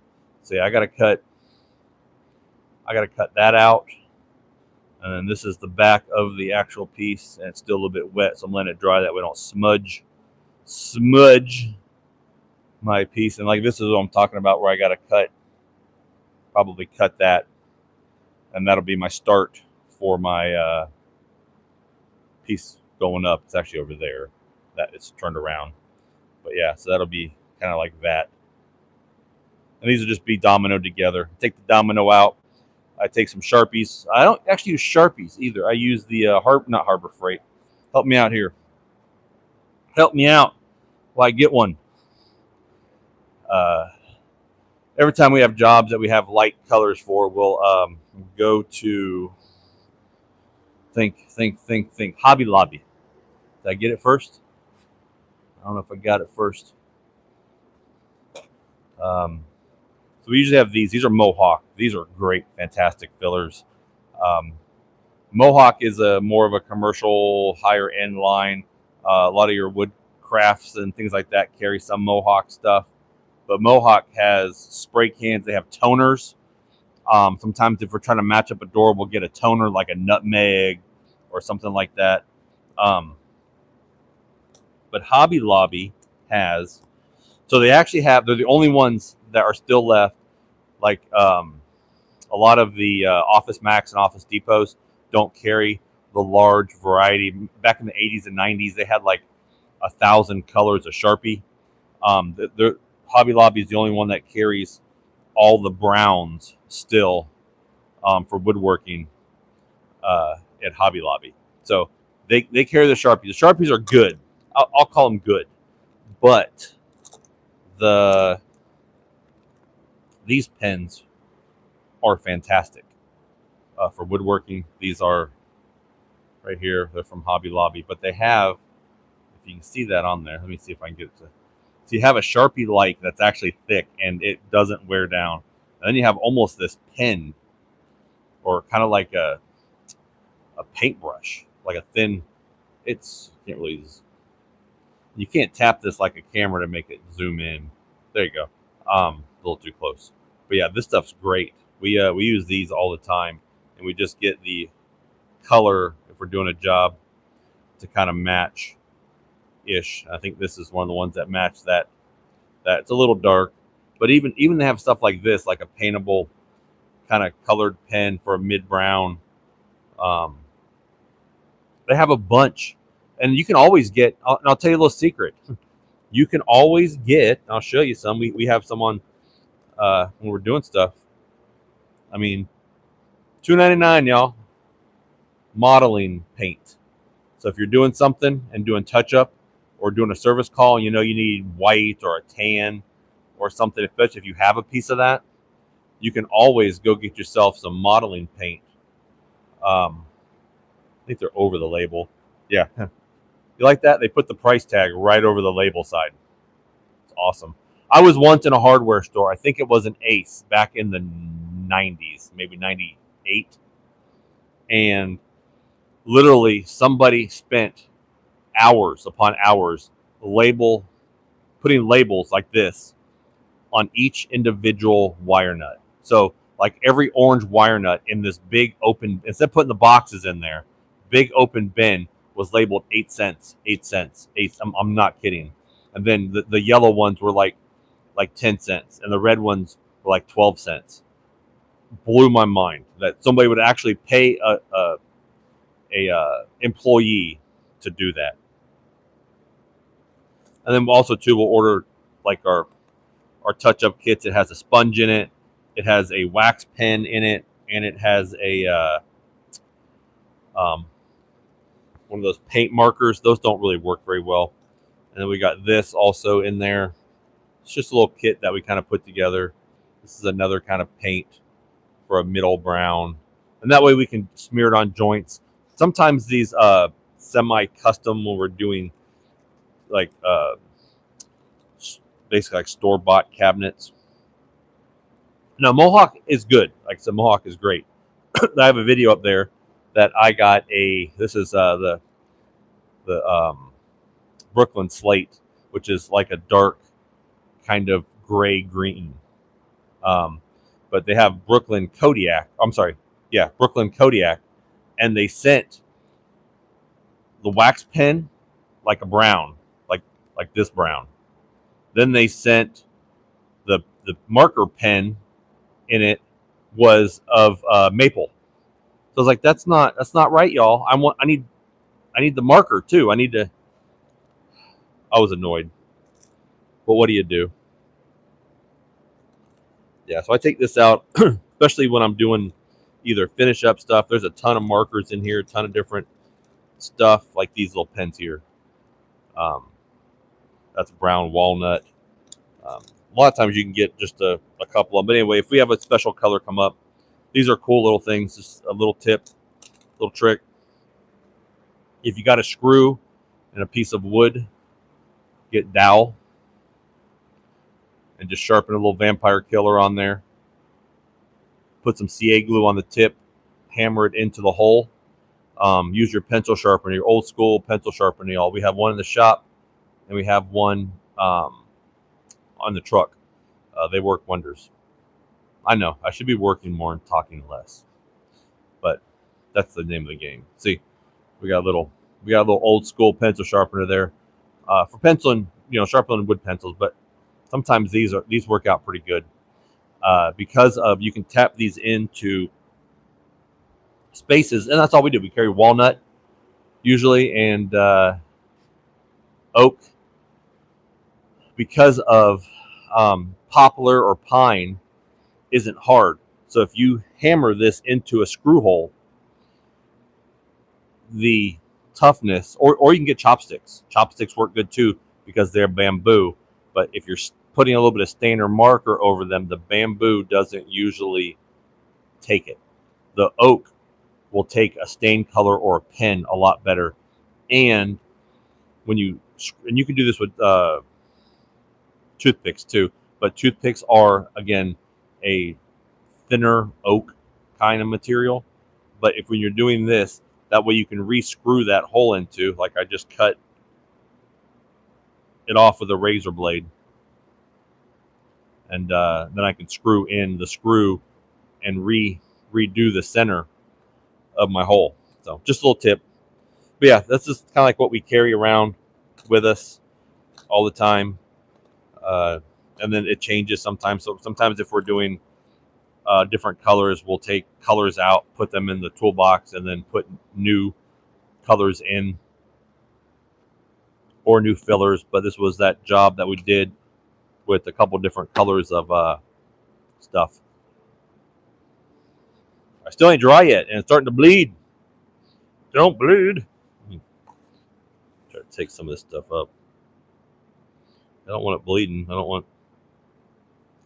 it bleeding all over my. It did. It bled. Son of a biscuit.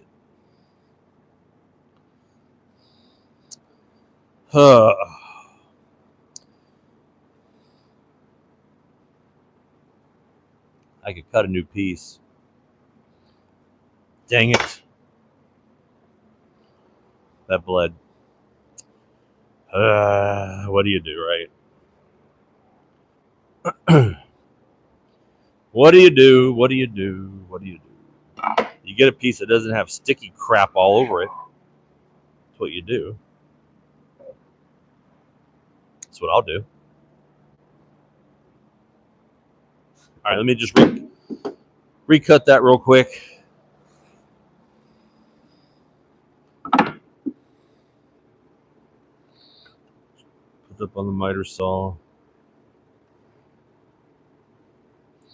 Put the exact distance. I don't know exactly what I'm going to 100% do with it yet.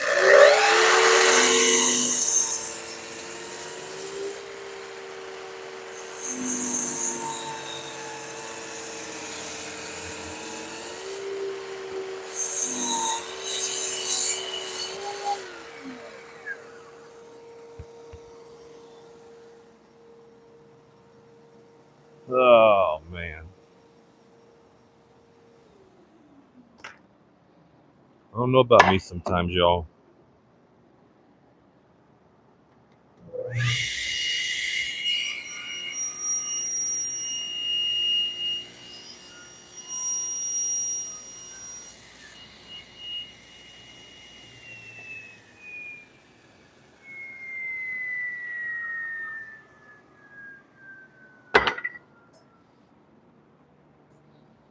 All right. Again, if you're just now kind of chiming in, like, subscribe. Hey, we got 9 likes. If you're in here, you haven't hit the like, double tap, hit it, hit it. I don't have a bell or anything to ring, but I would if I could. All right. So I'm just going to put this back over here.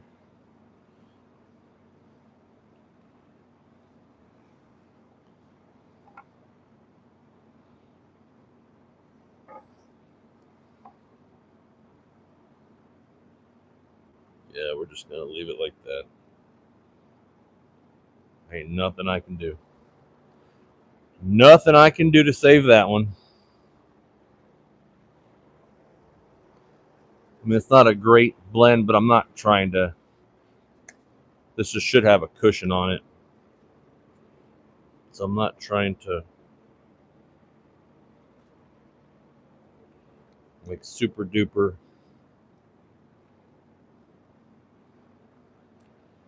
Super duper.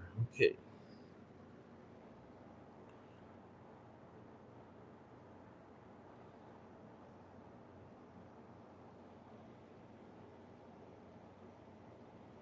All right, we'll let that dry now.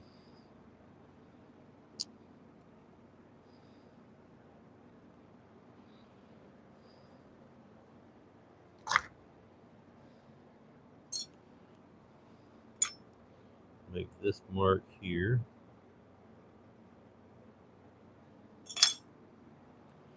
I can figure out how I want to cut this. I mean, I can cut it with a jigsaw. You can cut some of it with a handsaw if you really wanted. I'm probably just going to use a jigsaw. Make sure I got a fine tooth blade in it.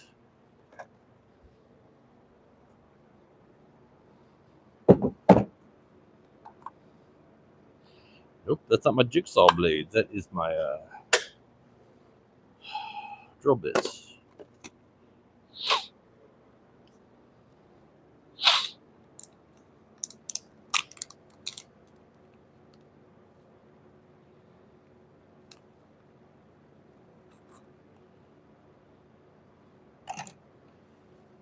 Got some fines.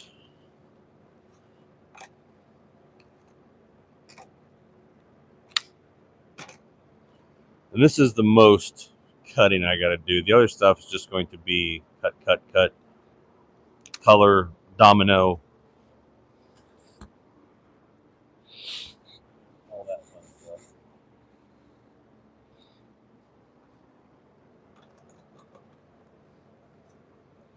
This is just a Boss jigsaw, y'all. That's all she is.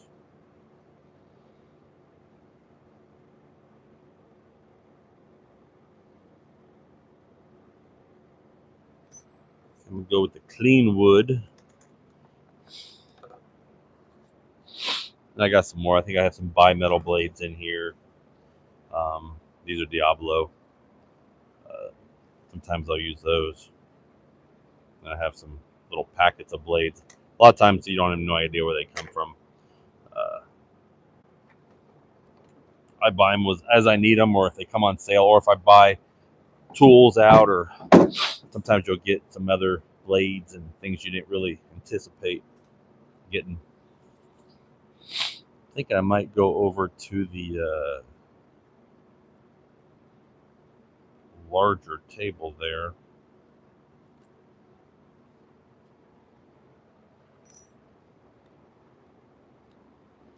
Let's do that.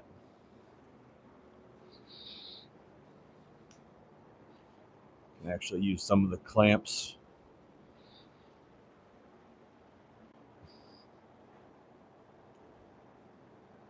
Use some of the dogs and then use some of the clamps.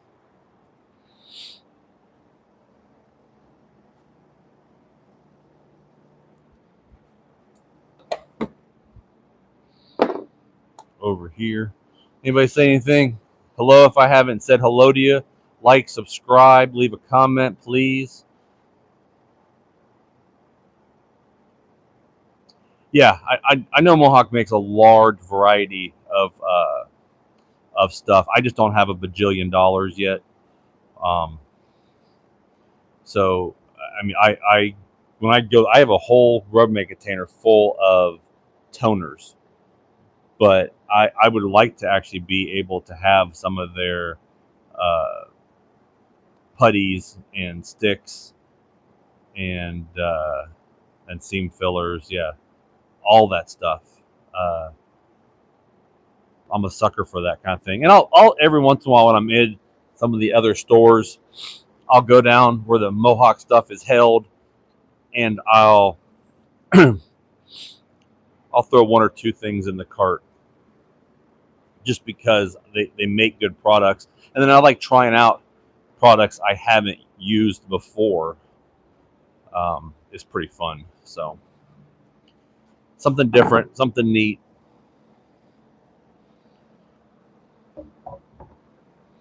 So I'm going to find my dogs. Where my dogs at? Oh, there's one. There's the other. All right. I'm going to put these in. And I'll still use a clamp to kind of clamp it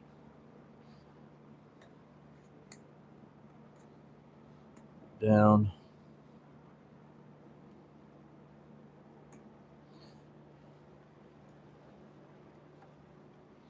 I know. It's a little extra, y'all. There we go.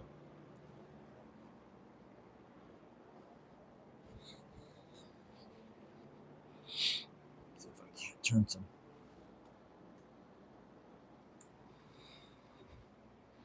Let me keep unplugging my light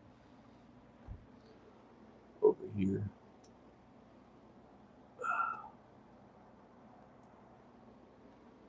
That might help a little bit with this area.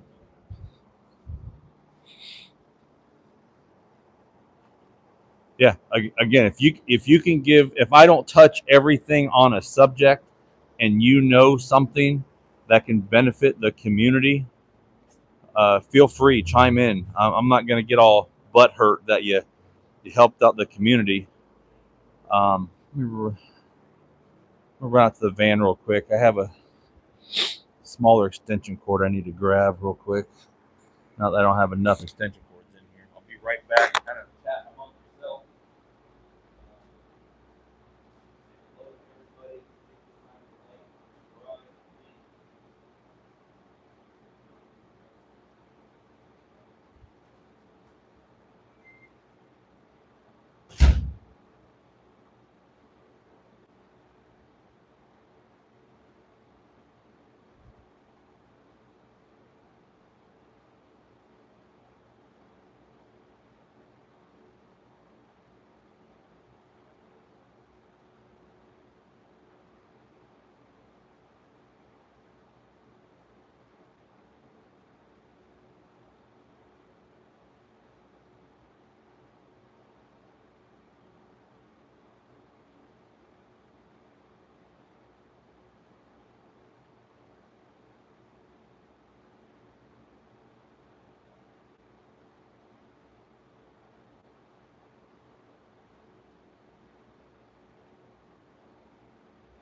All right, everybody. Thank you for staying in. I am checking to see if I'm up on chat.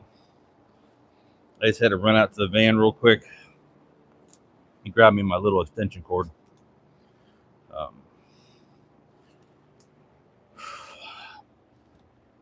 this year I bought a whole bunch of them, and I've used them for everything, kind of plugging in the refrigerator and all kinds of fun stuff. So I need to get actually a couple more small, just work extension cords for this area. So, and I never claimed to be a pro jigsaw cutter. Jigsaw work is sometimes it's actually pretty hard. Um, I haven't splurged and got the Festool yet. We have one in the shop down in Florida and the attachment kit. This is just your old Bosch 350 or 365. A Bosch 365. It's a good little thing. It's got the little blower puffer thingy and a few other things. Ooh, we got some metal on here. Luckily, I looked. I would have scratched the crap out of that top. I had to cut some metal recently. Hey, let me take 5 and clean this up, and then I'll put some tape over this too.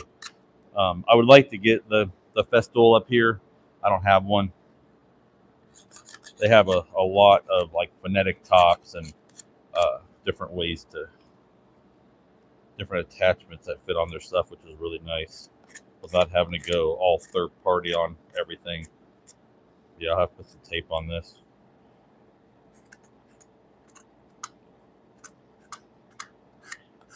All right, my carry workshop of the day. It's like Timu or something like that.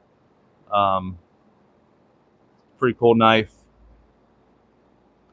It's small. Well, small for me. It's like 3.5 inch blade or something like that. It's like a, I can measure it. I have measuring tapes. But anyway, a lot of knife manufacturers will give a design to an overseas company. Yeah, it's a 3-inch blade. It's actually 7 1/8 overall. So nice size. But again, not the extreme. It just has a button drop. It's very nice, very easy to manipulate. It's got a flip out. It's got a really cool design. I've worn away a lot of the finish, but it is. Let's see if I can see what steel it is. Hang on a second. My gosh, I think this is like the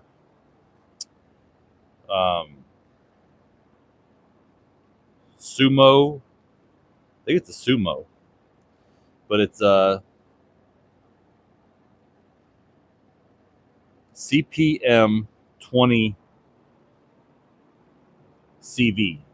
So it's 20 CV. CPM 20 CV, which is like a compound metal. Basically, they make it out of, it's like compressed steel, but it's a super steel. Super edge retention, super sharp, super corrosive resistant. But this is a Jake Hoback design. He became famous for his Tonto style folders and fixed blades. Got kind of a Japanese kind of flair and design to them all, but very, very good knife. The ergonomics on this are great. You can flip it up with the button, or you can flip it open like that, or I think you can even back flip it here, yeah, if you want to. So it's kind of fidgety, really cool. But this is the knife I got in my pocket today.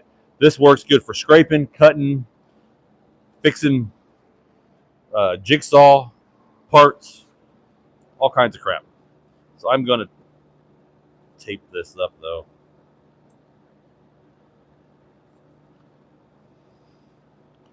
Hey, look, I got a third friggin' hand right here, y'all, right here.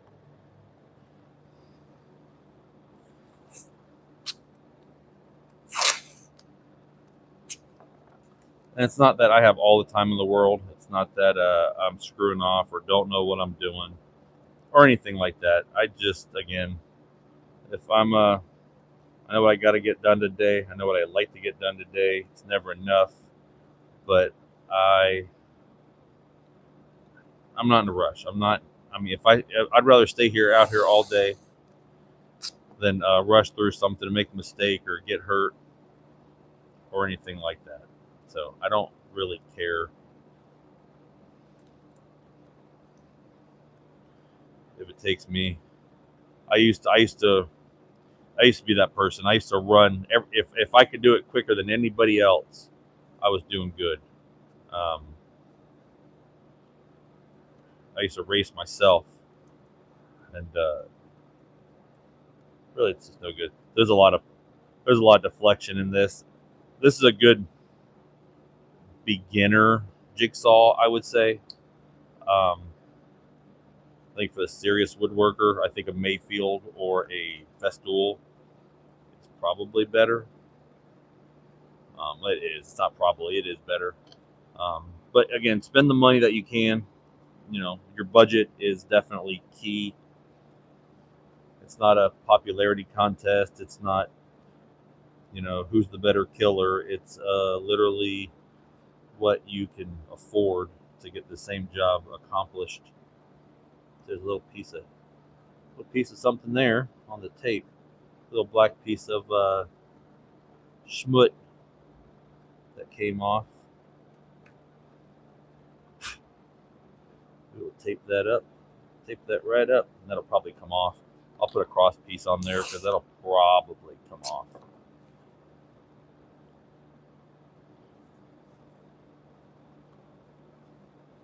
I'll see if that works. Sometimes that tape is just even too much that it gets bound up. So let's do that. Put a little more tape there, get that line disappeared.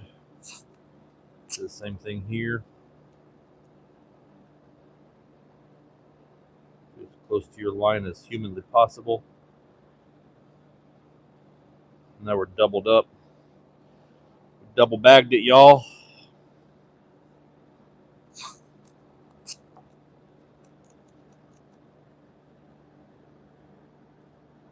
Now again, if this was maximum overdrive, I'd probably be hurting. But do whatever is comfortable for you. That's the biggest thing. If you're uncomfortable with something, you have to unplug every tool before you use it or work on it. Just do what's comfortable for yourself. Don't worry about what anybody else says.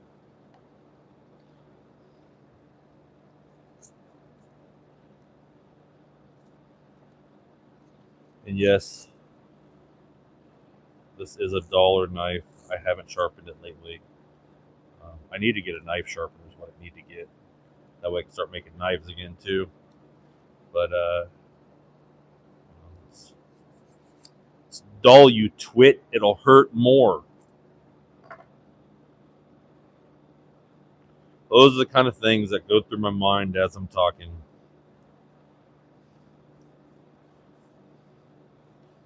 Just kind of massage it in.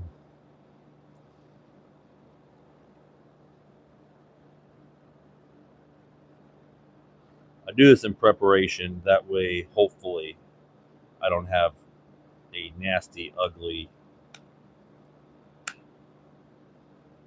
tear out or anything like that. I'm probably going to see if I can buy a new plate for this.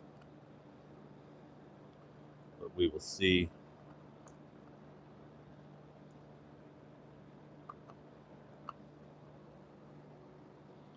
All right. That was fun. There's 20 minutes I won't get back. But yeah, if you haven't, subscribe. Don't know if anybody's chatting or anybody's talking. The Mohawk thing was a great tip. Thank you very much. Yeah, I mean, just anytime, like I said, anytime you can help out people and give them some advice is fantastic.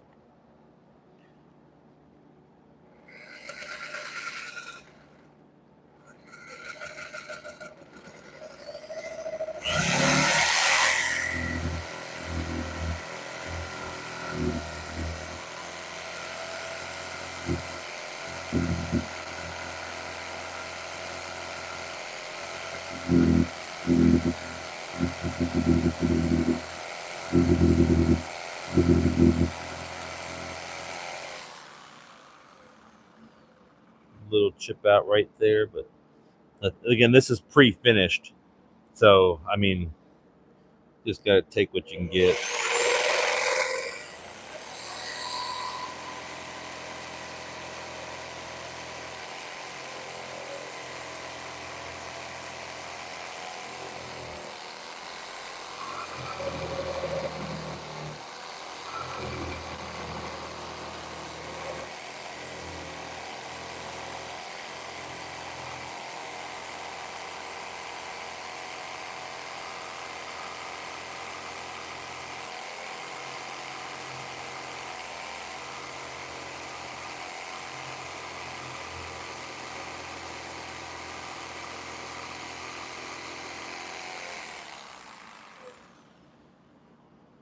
And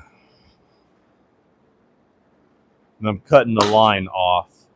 That way I don't have to deal with it. It's a pretty good straight cut down. Like I said, we will put a little bit of finish on that.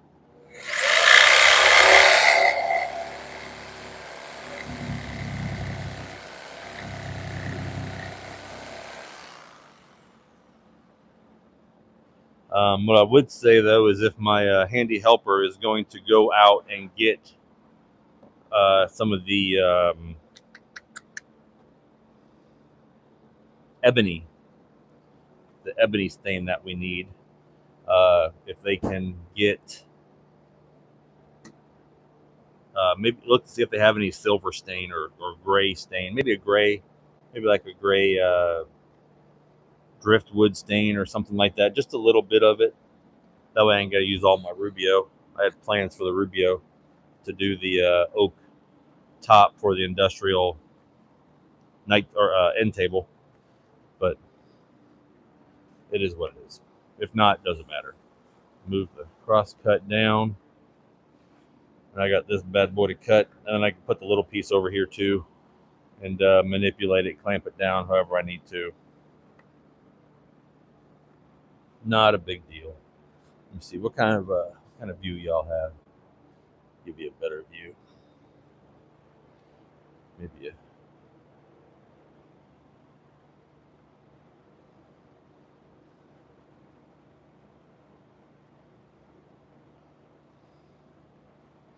maybe how about that?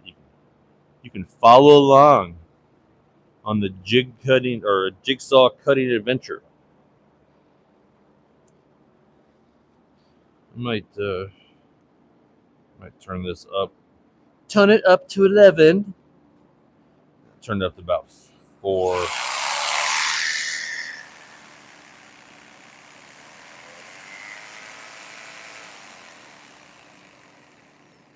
That's about 4.5.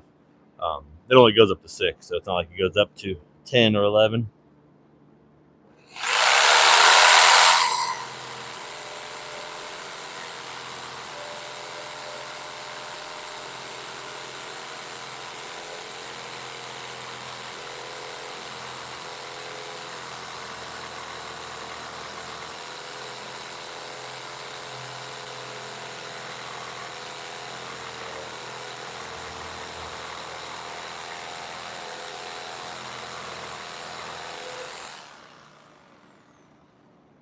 I'm gonna have to take a little bit of that off the sander of the file.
Luckily, it didn't come down on my foot. Luckily.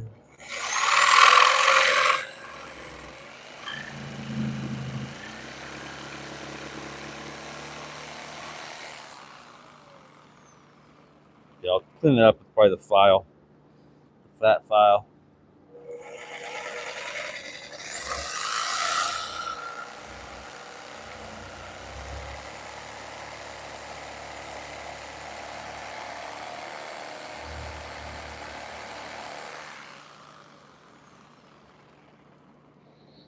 the only part that kind of sucks with the jigsaw.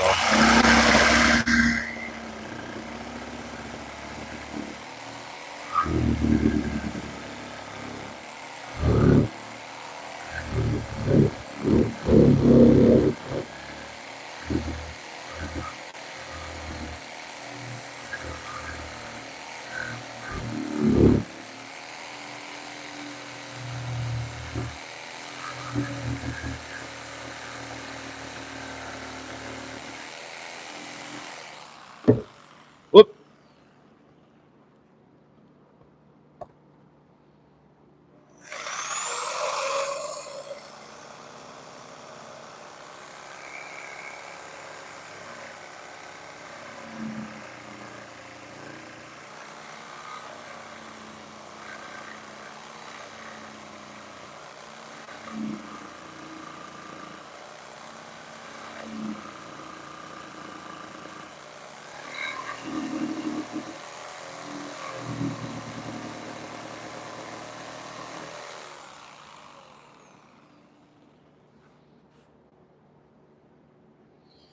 I'm gonna have to dig that in the blade because you got to go in at an angle. The blade sometimes bows in and doesn't get everything you possibly need to get off. So,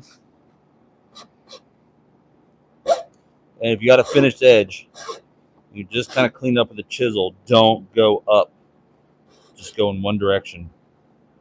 You can do that, but you risk flipping out the finishedness of it all.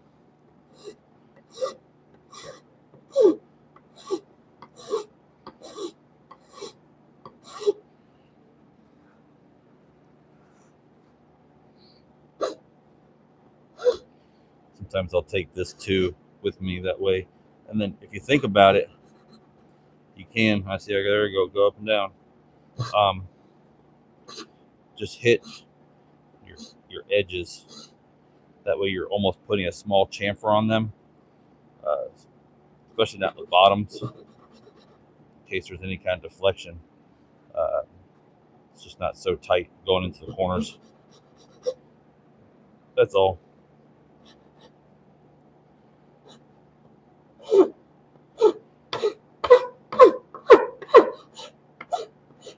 Try not to go up and down on it.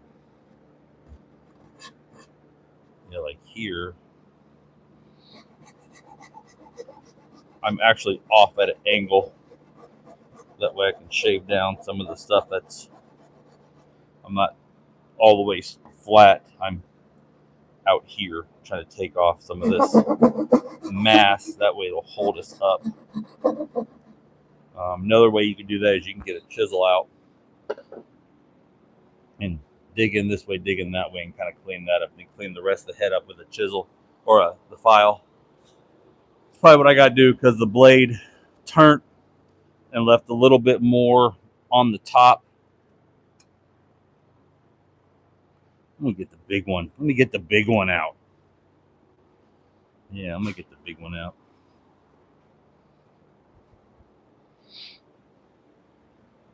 These are some of my favorite chisels. I think you can only get these on Amazon and Woodcraft. These are Swiss. These are awesome. I only got a few of them. I only have like 2 or 3. This is the walnut mallet I broke the other day. So that was fun. I'll use my Teflon hammer now since I broke my walnut one. I got my hickory one over there somewhere. Those aren't the giveaway mallets or mallet.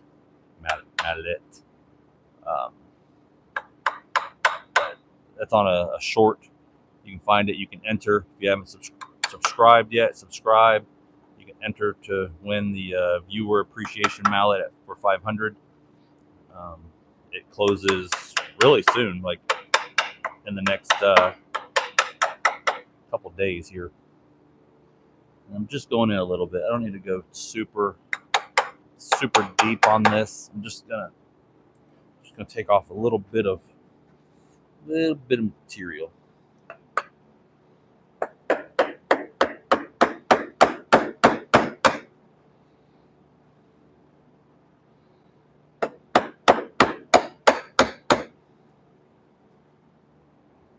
glue you around.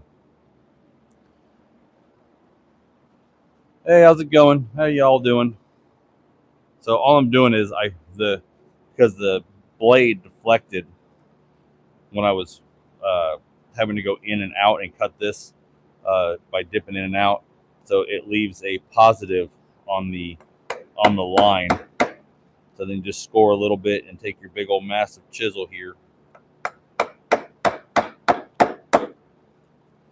and kind of back cut it a little bit. That way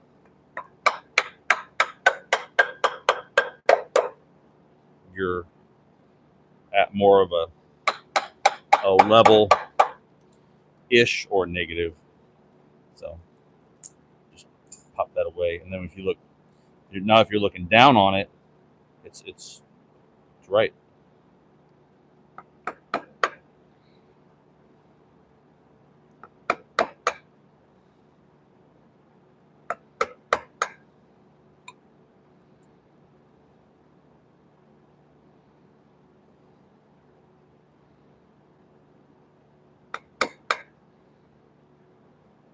And this will help you install something like this if you are having to jigsaw something and you can't keep that blade 100%. Now again, some of the nicer jigsaws like the Festool's and Mayfields, they actually have a thing on them that keeps them a little bit more truer and straighter.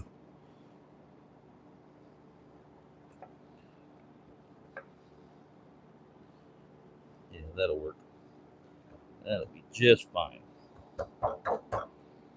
Be like, I didn't even twist that.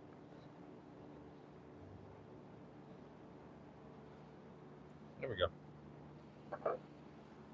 And then, so if you want to clean up your edges, then you can. Try not to go up because it can tear out your finished area. So always go down. Don't pull it up because it can flip out some of the clear coat or whatever you're on. Do something stupid like that. But I'll color all this anyway with a pen. The pens I was showing on there. But there you go. That is a back half of a window seat. I gotta do the other part. But that'll be good to get this done today. That way it's drying and ready to go out. I got a little bit of fill with the pen right there. I guess I can use the be a little bit better if I used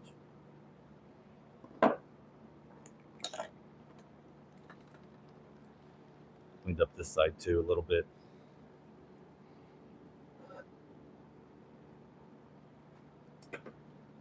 I swear you. There. You have these tables and they don't even work. That's why I like doing the two. If you don't do the two clamps, it shifts on you a lot. At least it shifts on me. So I like having the two clamps on it.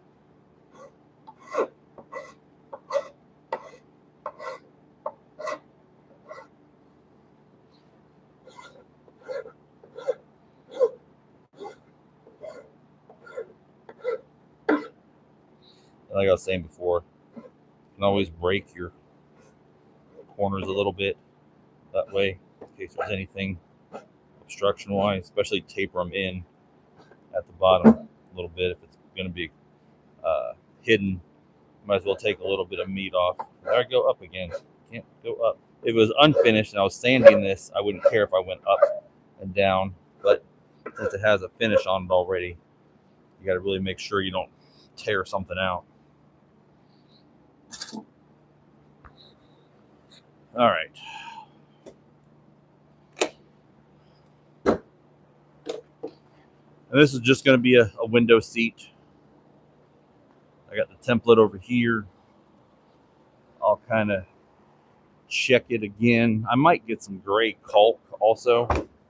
Like a tube of gray caulk might be a good thing to have.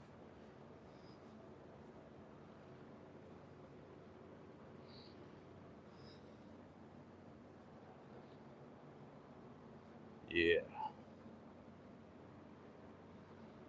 we'll do that. Wish they made like a gray silicone. It would actually be better. That was the bleeder.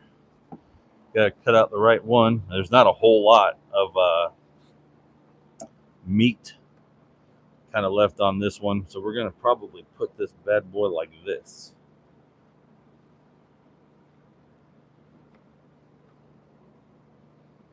Kind of like that, and then clamp down probably just the side that I'm not cutting through, and hopefully there's enough to hold it steady. I'll have to reposition it a little bit more, but that should be good, at least to cut some of it out of the way. And I just swept up today.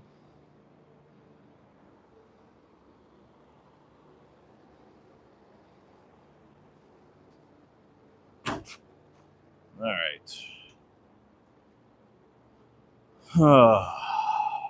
Y'all are in place. Yeah, see that Rubio didn't really penetrate. It smells good. It smells like apple pie almost. But it says one coat and done, and it's not that great. I don't really like it that much. For certain things, it's great. Clear is great. Stain color, I wish it went on thicker, almost like a gel, versus what that did. But what do you do, right? My makeshift cover's doing all right.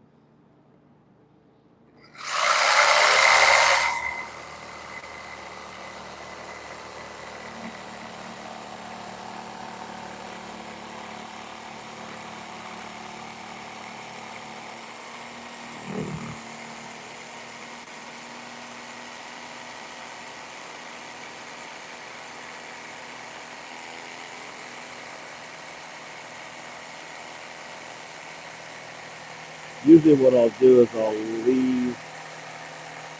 let my finger guide the jigsaw, kind of by locking your hand.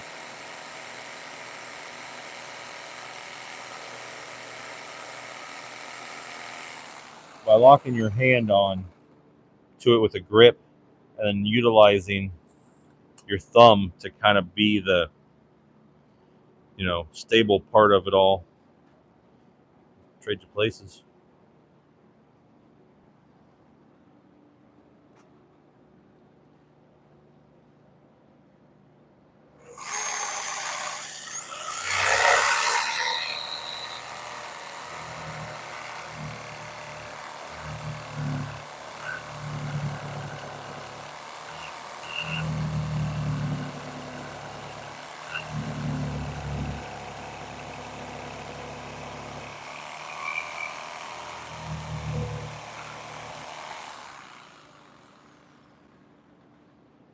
There we go.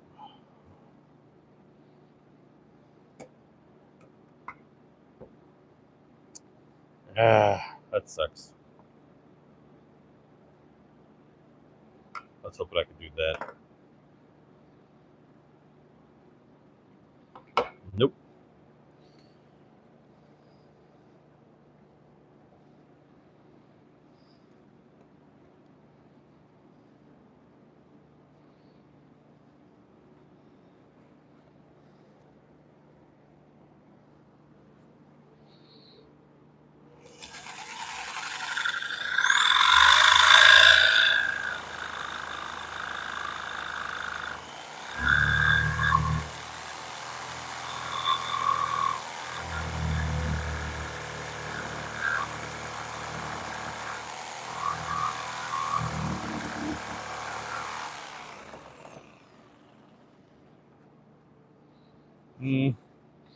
See, I'm getting down at myself. I'm doubting myself.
Had nothing to do with like a right eye dominant, left eye dominant, or right hand dominant, left hand dominant.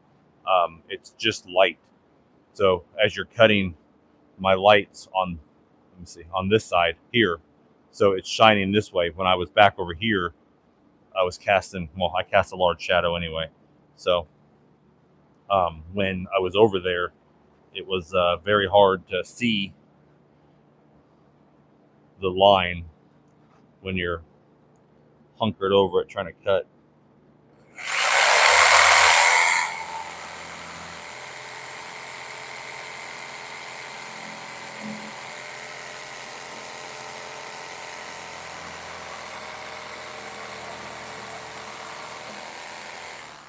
And the other thing too is when you're cutting this stuff and you're starting to woodwork, um, a good rule of thumb is clamps down.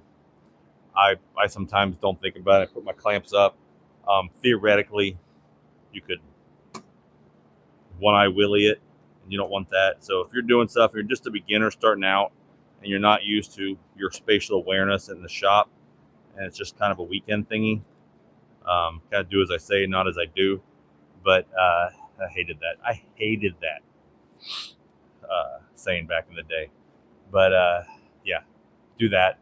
That way you're not sticking it in your eyeball. Nobody likes that.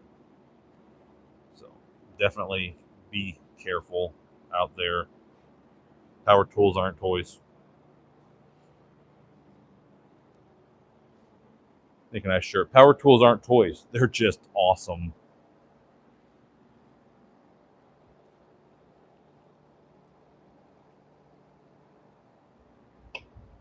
Hey, Plywood. How's it going? We are doing a window seat out of finished stair treads. So I have a template made up. I don't know if you can see it. You can see me. Yeah, you might be able to see me over there. I have a template I made up on site when I was there, and cutting that out. Just kind of cut this out, and then the other piece is over there. I got to finish cutting out, and then I got to finish kind of building it. Got to build the door to flop up on it. So we are starting to have fun.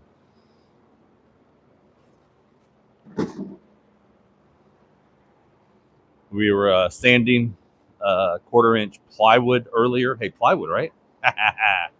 Plywood. Um, with the lovely Festool Planex mix. I mean, so I sanded probably these 5 sheets of 1/4 inch down in seconds. I mean, it works. And then the big one is the backdrop for the TV or the home broadcasting thingy we're gonna do.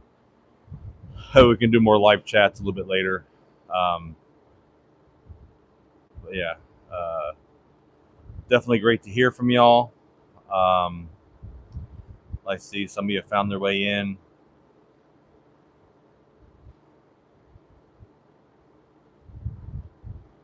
Definitely need. I don't drink coffee. I need to. I wish it worked on me. It doesn't. I could drink coffee and go to sleep. But yeah, we're gonna be using this a lot. We're gonna be using the Planex on plywood a lot this week coming up because I got a ton of plywood I got to sand down into next week. Next week's a lot of plywood too. But I got to do the upper parts. Those are just the lower parts of the shelves in 1/4.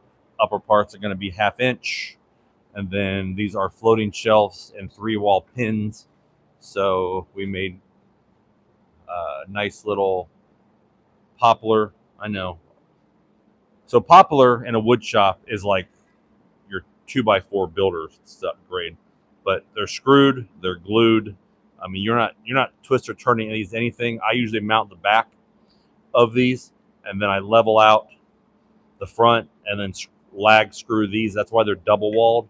And a little hint: if you're doing 3-wall pins, if you double up your board here, that gives it a lot more strength when it goes into the into one of the studs. Hopefully, I have 14-inch lag screws, so I'll find a stud even if I got to go at an angle. But anyway, you put them a little past here. If you find a stud over here, you can always notch it, put a shim in, or you can take out your notch if your walls are really bowed in or out type thing. You can kind of do some field adjustments. So that's why we kind of make the big H like that, is because it makes it a lot easier to install. And then I just kind of make them close to the range and adjust them in the field.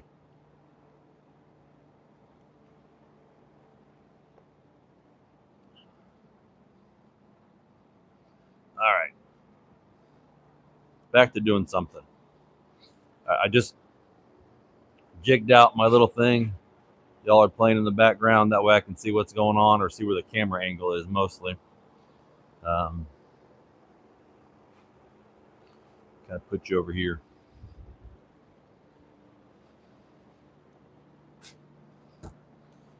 Got to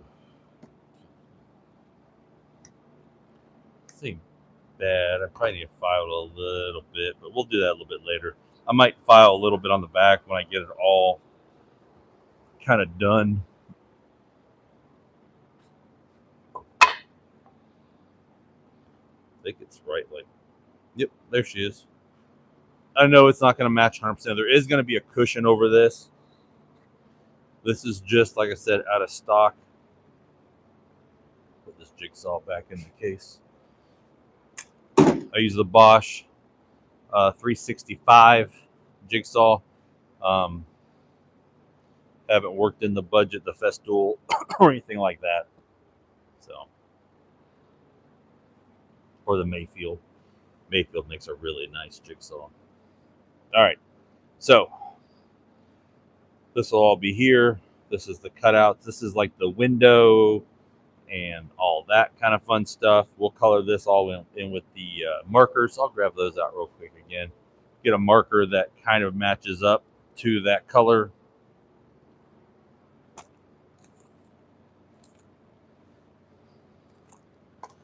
You know, I had all this open. I had all this out. I was talking to y'all. I gotta leave this out because I gotta cut some foam later.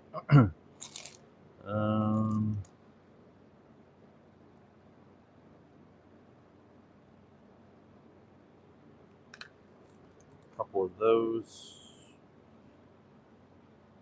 This cool gray. Cool gray. These are just Hobby Lobby pens.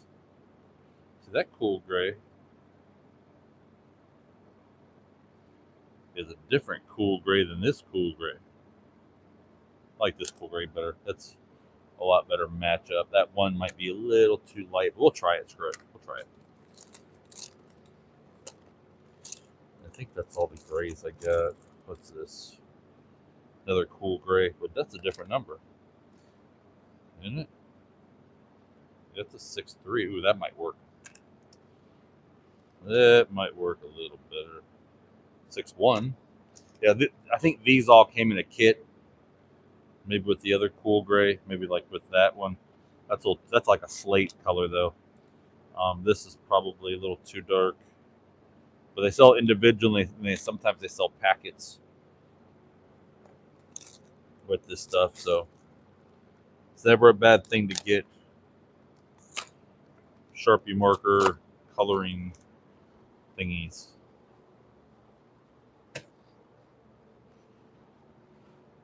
I think I want to do 61 cool gray.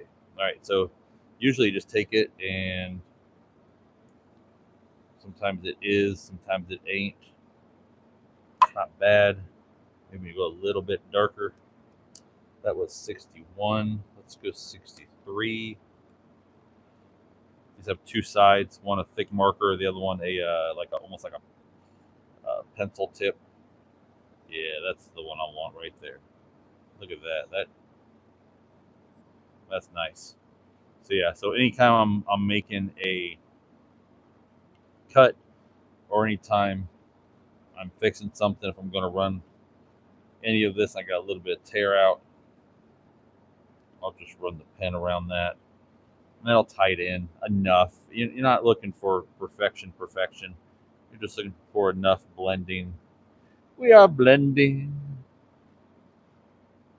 Y'all seen I think Terry Cashall or something like that. He's in one of the Adam Sandler movies, Blended. He does a great job on that. He's an African safari resort singer, if there's ever been one. Uh, he's super funny in that. He's funny in all of his stuff, like White Chicks and all of that. But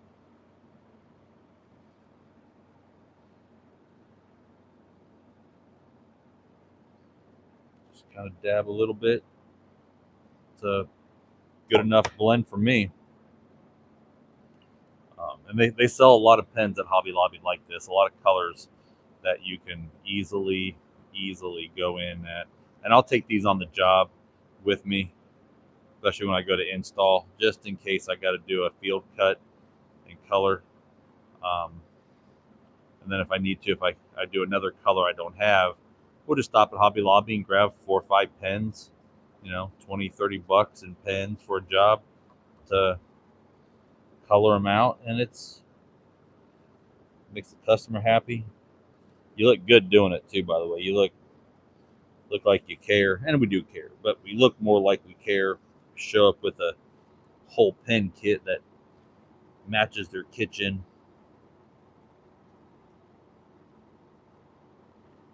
Yeah, looks good. Sometimes in the corners you get your little paint brush thingy out here, and it like nice to get in there. I'll do it over here too, that we can kind of see it. So like this little paint stick or paintbrush, one gets in the crevices really good, just like that. Just a happy little tree, you know. You got to Bob Ross it sometimes in your life.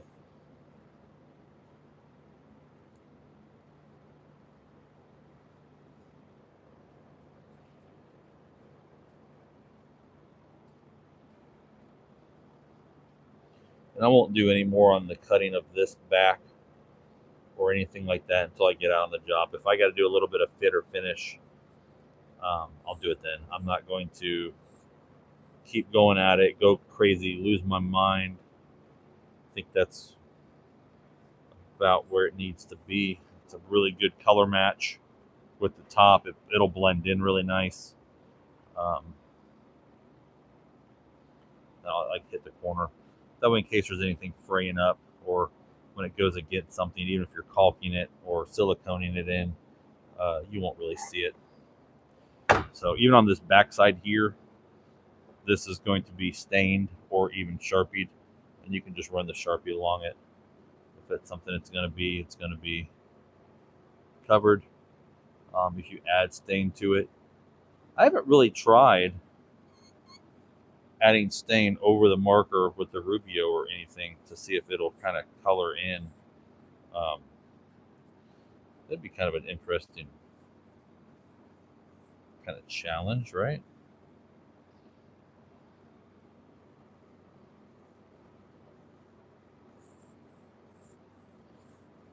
And there is a window here, and I might bring a bull nose. I don't know. I don't think I am. I'm not going to go crazy on it. I mean, it is a window. It's a second floor, so it's not like somebody's going to be like, "Hey, did you see that end sticking out? Gosh, that was awful." I don't see any chat coming up on the TV, so you guys must be chatting away. I think the only time it comes up is if somebody goes crazy on chat. And there's like 4 or 5 chats. It'll sometimes pop up on my TV. So you almost got to spam me to get the chat to work.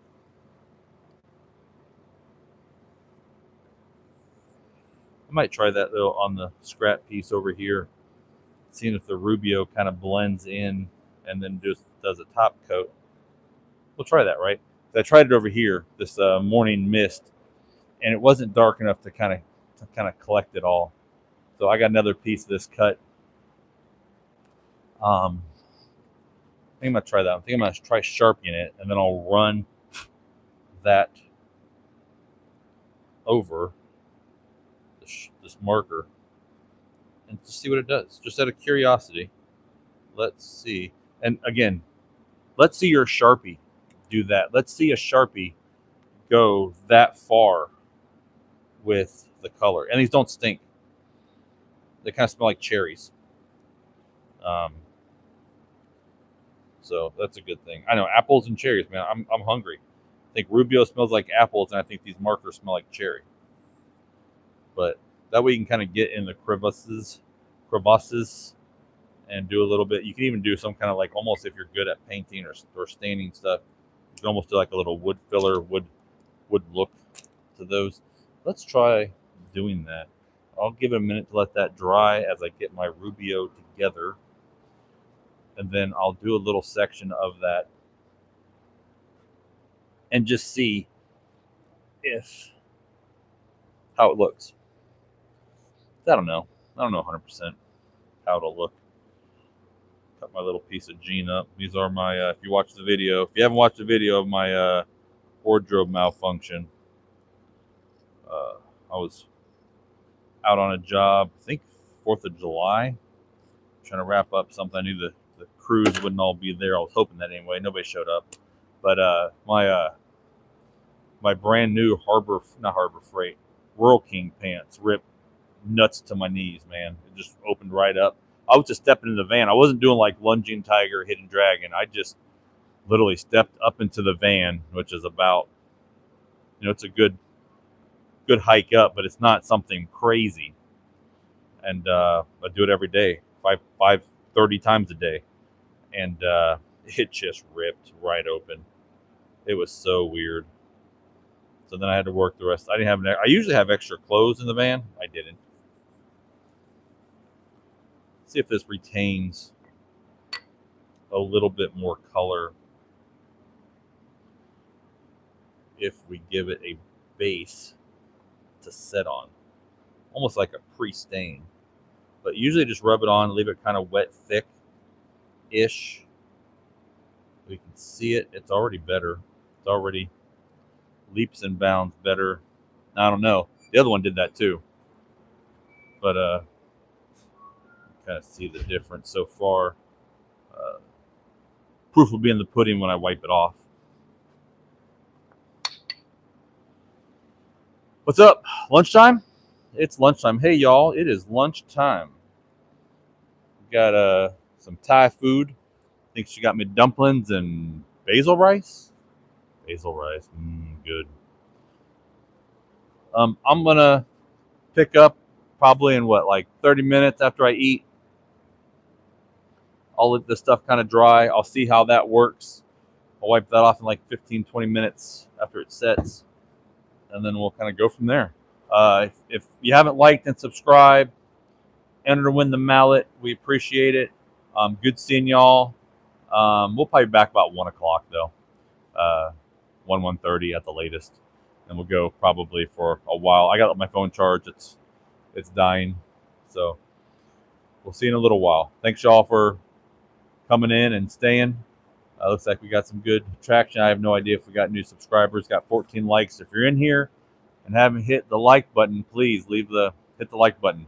We appreciate it. And then also subscribe.